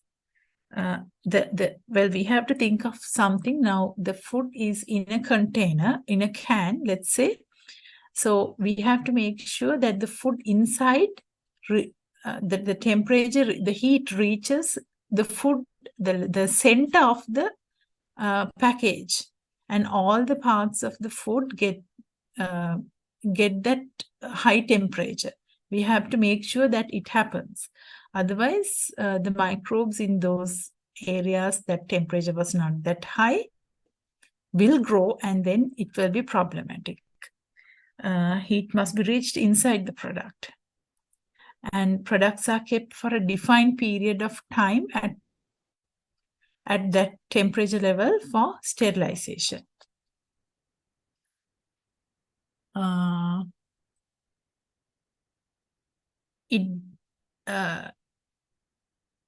So it depends on the type of product and size of container, right?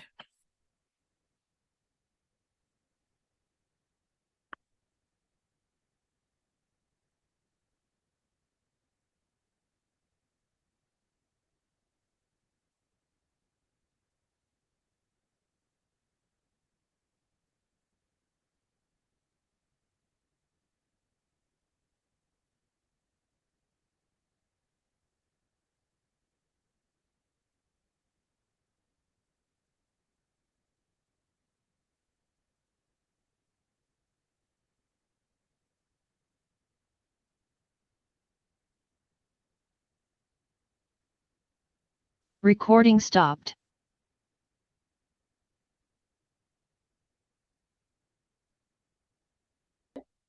Fruit and vegetable dehydration. So dehydration is the application of heat under controlled conditions to remove the majority of the water normally present in food by evaporation.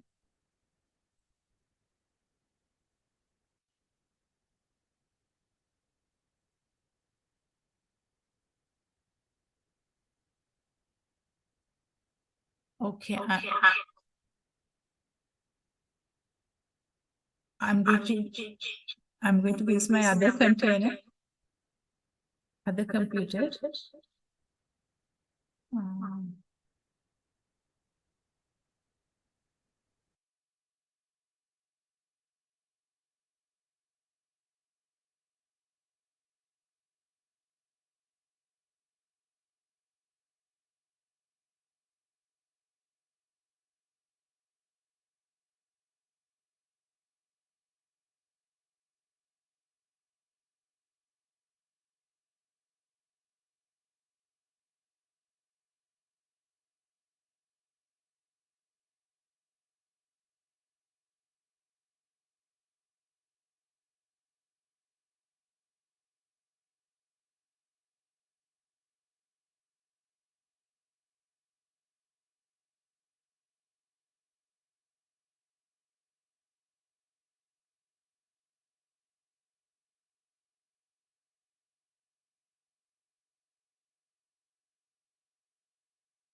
Okay, now in dehydration, what we do is we are using controlled conditions.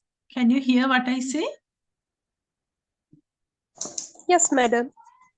Right. We are using control conditions. That is where we can temperature the time, airflow, and humidity. So that is dehydration. So drying is the broader term. So drying covers a lot of things, including dehydration and many other things, right? Drying. But in dehydration, we are using controlled conditions. So sun drying is not dehydration, right? There are separate dehydrators that we can use for dehydration. So you can see some pictures of fruits that have been dehydrated.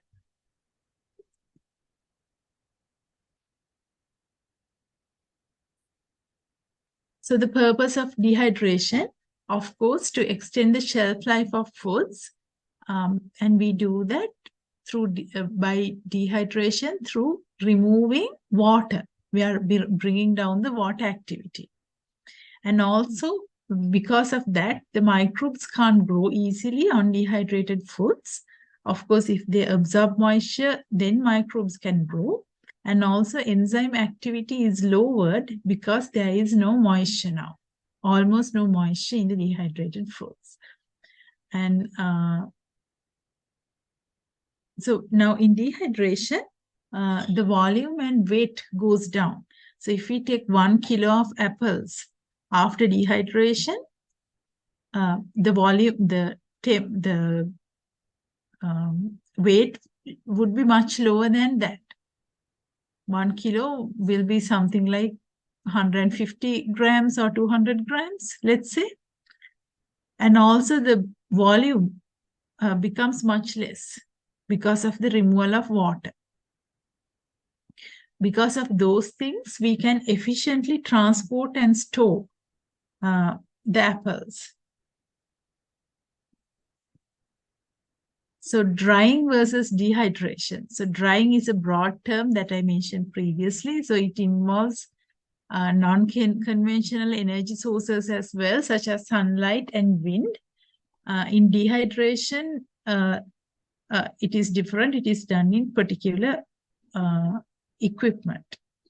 Then dehydrated mango is, you can see in the picture on the left hand side, you can see dehydrated mango. And I told you now, drying can be not dehydration, it can be freeze drying as well. In freeze drying, what we do is we don't use high temperatures. We freeze the foods, and then the foods undergo dehydration. So the quality is the quality of freeze-dried material is much higher than the quality of the dehydrated material. And it is very clear on the picture on the right-hand side. There is a picture of dehydrated banana and a freeze-dried banana. So the freeze-dried banana is closer to the original form.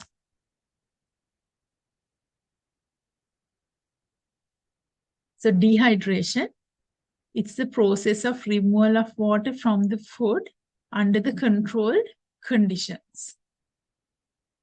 The controlled conditions, that is temperature, relative humidity, and airflow. So this is a comparison of sun drying and dehydration.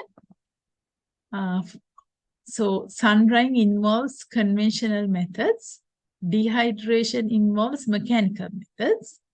Sun drying is carried out in open natural conditions, but dehydration is carried out under controlled conditions. So sun drying is non-revisable. We can't revise anything. But dehydration is revisable. We can adjust the temperature, we can change the flow rate, airflow, humidity. We can actually change these things. It's revisable. And sun drying. Sun drying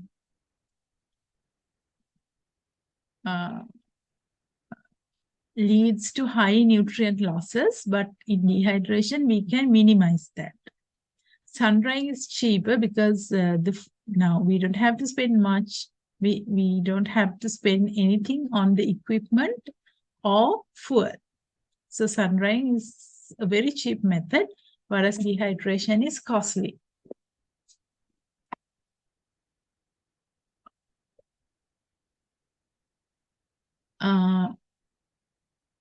So sun drying usually takes more time because we can't use high temperatures or we can't have high flow rates. It depends on what is there, right? So it takes more time. So dehydration takes less time.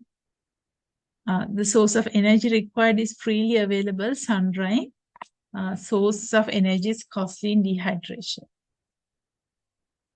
So the process of dehydration So we have to take vegetables or fruits, wash, prepare pre-treatments such as blanching, spread on trays. We have to do dehydration treatments, then packing and storage.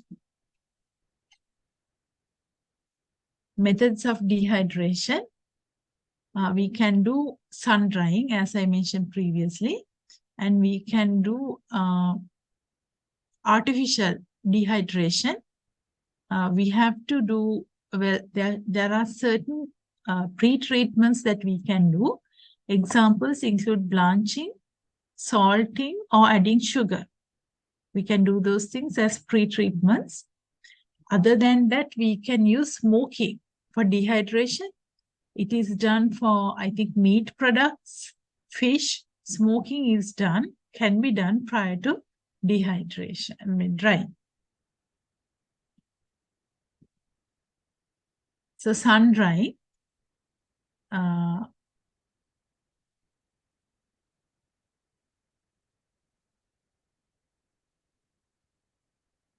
So now sun drying is kind of okay for fruits because they have high sugar and acid content, and because of that microbial growth will be slow. But sun drying is not actually recommended for vegetables and meats because there is no acid or there is no sugar, but it is done. Anyway, it is done. So conditions needed for outdoor drying are hot, dry, breezy days, minimum temperature of 30 with higher temperatures being better, and humidity below 60. And it will take, of course, several days. So blanching. So we learned about blanching. Under thermal processing, I don't want to then take much time on blanching here. What I want to highlight here is that sometimes to blanch a water, we add sodium bicarbonate and magnesium oxide. That is to retain the green color of green vegetables. So for dehydrators, you can see two pictures of dehydrators.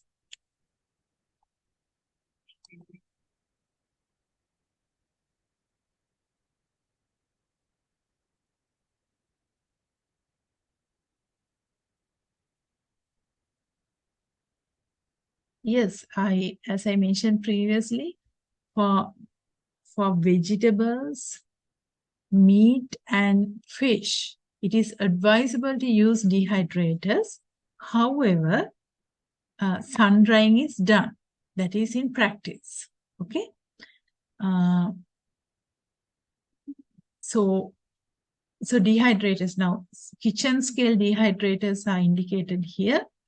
So we can regulate the temperature, airflow in these dehydrators that we get. We can actually have these things in our kitchens.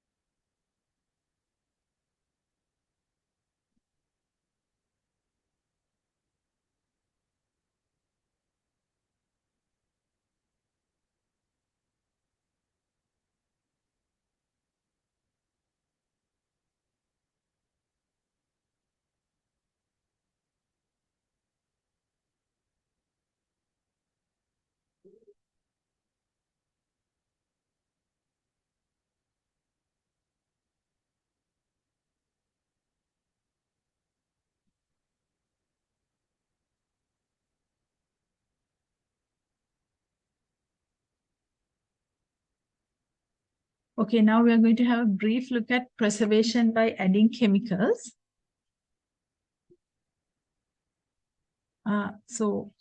Food preservation. You know what food preservation is. We can do it through 2 or more methods, physical methods and chemical methods.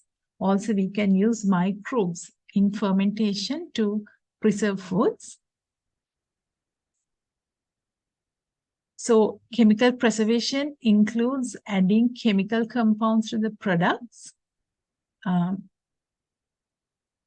So if we are doing direct additives, we call it chemical preservation. The most important thing is that we have to use the correct dosage of chemicals. We can't use like a higher amount. Usually the authorities of different countries give guidelines. For example, US Food and Drug Administration specifically indicates that this chemical should be put in this concentration.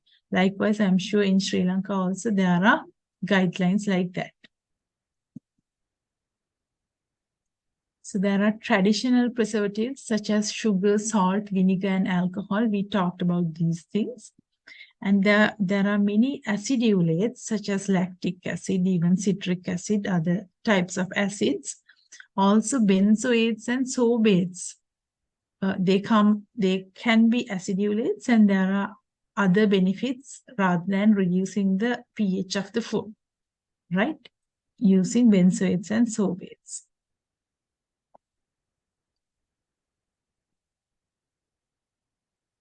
And also there are gaseous chemicals such as carbon dioxide or sulfur dioxide. Sulfur dioxide is usually present as sulfides, and antioxidants are there. So there are natural preservatives like salt, sugar, alcohol, vinegar. And then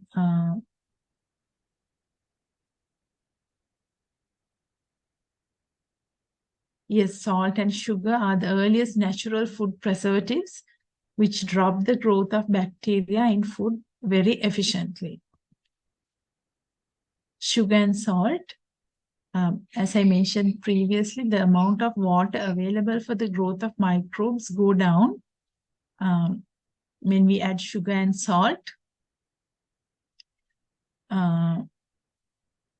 Also, osmotic pressure goes up when we put salt and sugar in water, and because of that, the cell growth of microorganisms is inhibited, or it can be completely destroyed. Sugar is used in many food items such as jams. Salt is also used, especially in fish and meat. There are acidulates. So there are like chemically we can put acidulates. Also, acidulates are formed during fermentation. For example, acetic acid can be formed and lactic acid can be formed during fermentation.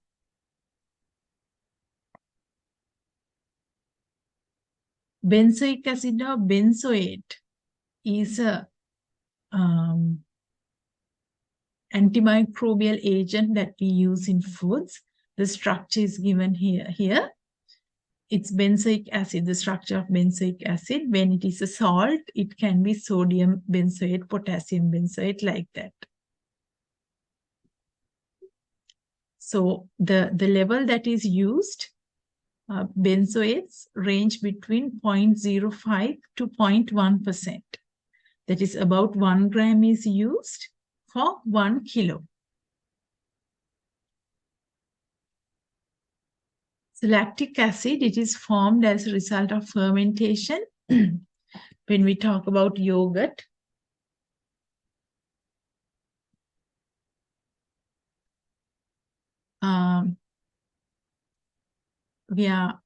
lactic acid is formed. So because of that, the environment is unfavorable for the microbes. Then sorbic acid. Of course, sorbic acid can be put as an acid or a salt. In the case of a salt, it can be potassium sorbate or sodium sorbate. So when it is used at concentrations less than 0.3%, it doesn't give a bad effect, but Normally 0.1% is used, like 1 gram for 1 kilo. And then sorbates are used for moles, and yeast inhibition is in a variety of foods. Yes, it's used in the range of 0.025 to 0.1%. It is used in many foods such as cheeses and breads. Gaseous chemical food products include carbon dioxide, nitrogen, and sulfur dioxide. Sometimes the use of sulfur dioxide is limited because of the health effects on humans. Antioxidants. An antioxidant is usually a chemical preservative, vitamin, or phytochemical.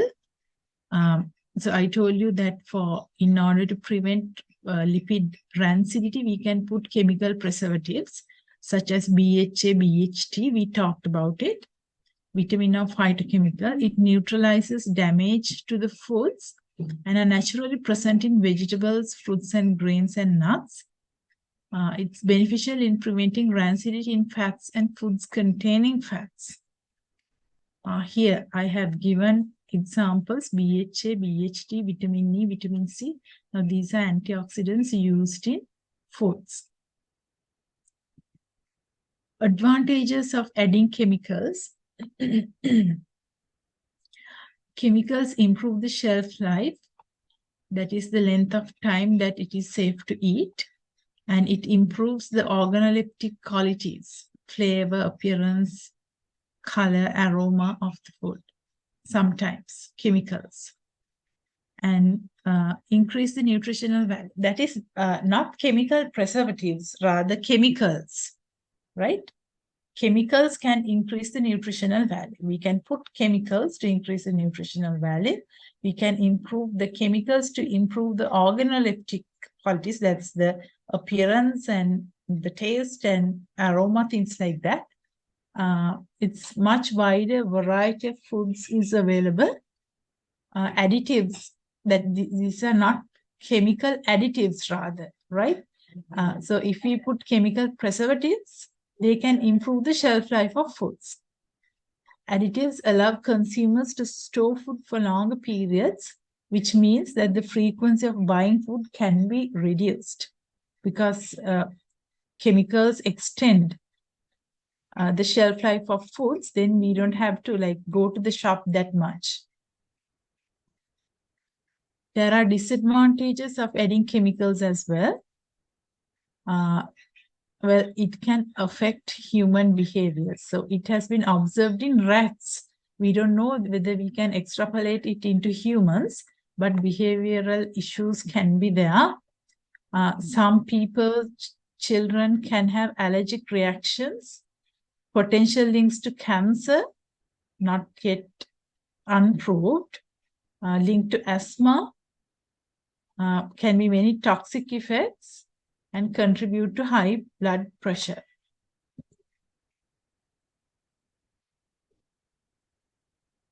Right. So,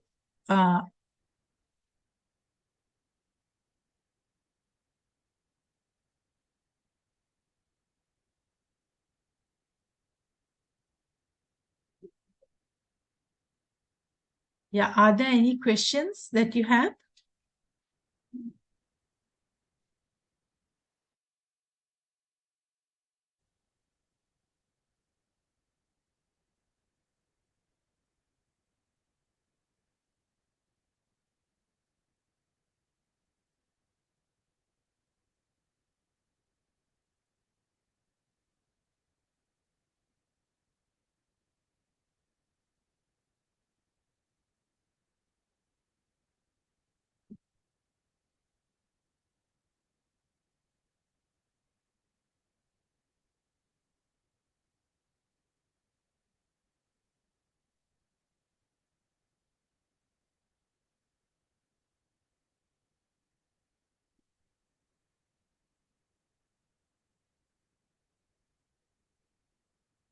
Right. So we talked about fermentation at the first part of this session, but we will have a brief look at fermentation also. So fermentation is a metabolic process that produces chemical changes in organic substrates through the action of enzymes of microbes. So you can see this picture, all are pickled items by the action of, using the action of microbes. So there are different types of fermentation, and now we will look at lactic acid fermentation. So the fermentation which lactic acid is produced is called lactic acid fermentation. Yogurt production, curd production, and several pickles, production of several pickles is a type of lactic acid fermentation. So chemically what happens is that glucose is there, and then it is converted to lactic acid in lactic acid fermentation. And then there is alcoholic fermentation. The alcoholic fermentation usually occurs during using yeast. So in wine production, beer, cider, like that, we usually yeast is used for alcoholic fermentation.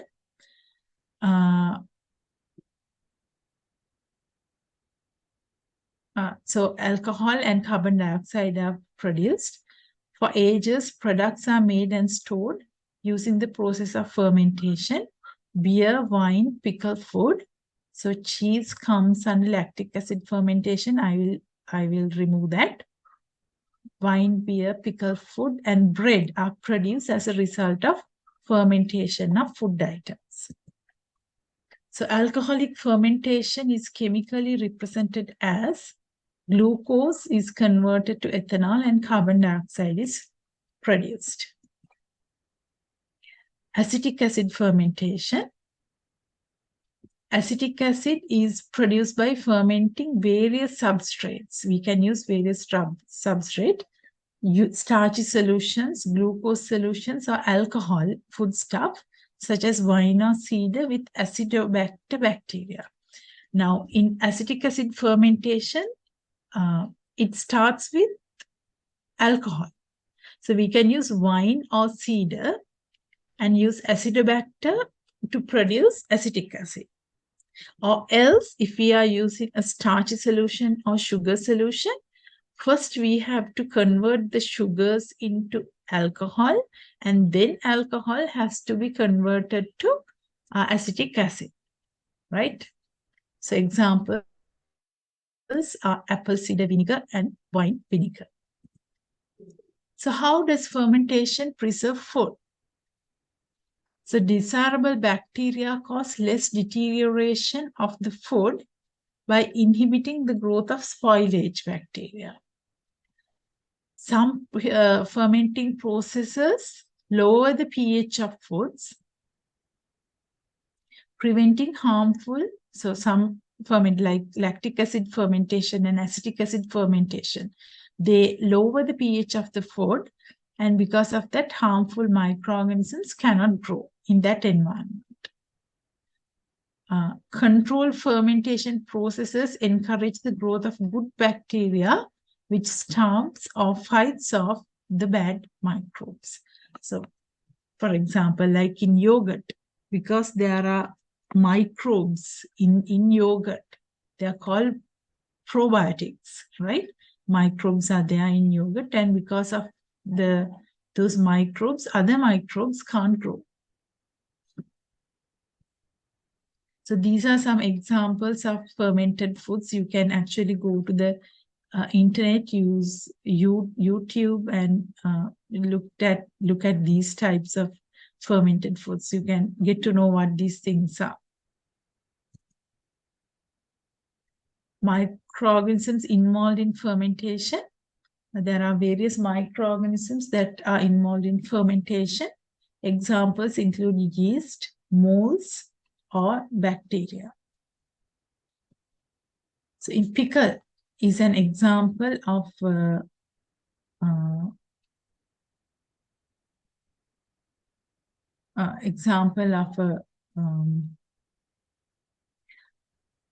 fermented product. So what happens is that we put brine, that is salt solution, and it encourages the growth of lactic acid bacteria. and lactic acid bacteria produces lactic acid. So we get a sour taste. So we can use lactic acid or acetic acid fermentation in using pickles. And there are many industrial applications, alcoholic beverage industries. So we can produce wine and using grapes, apple cider using apples, and berries can be used. Rice can be used. When rice is the carbohydrate source, we call it sake. And many other substrates can be used to prepare alcoholic beverages. Any question?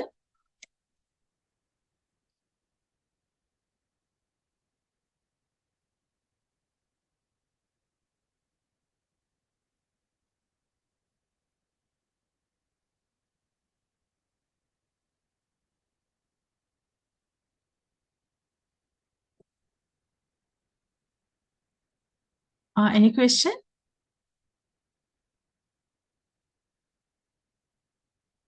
Yeah, if you don't have a question, I think we can stop this lesson. I have few more slides. I have some slides prepared for pickling and juice processing.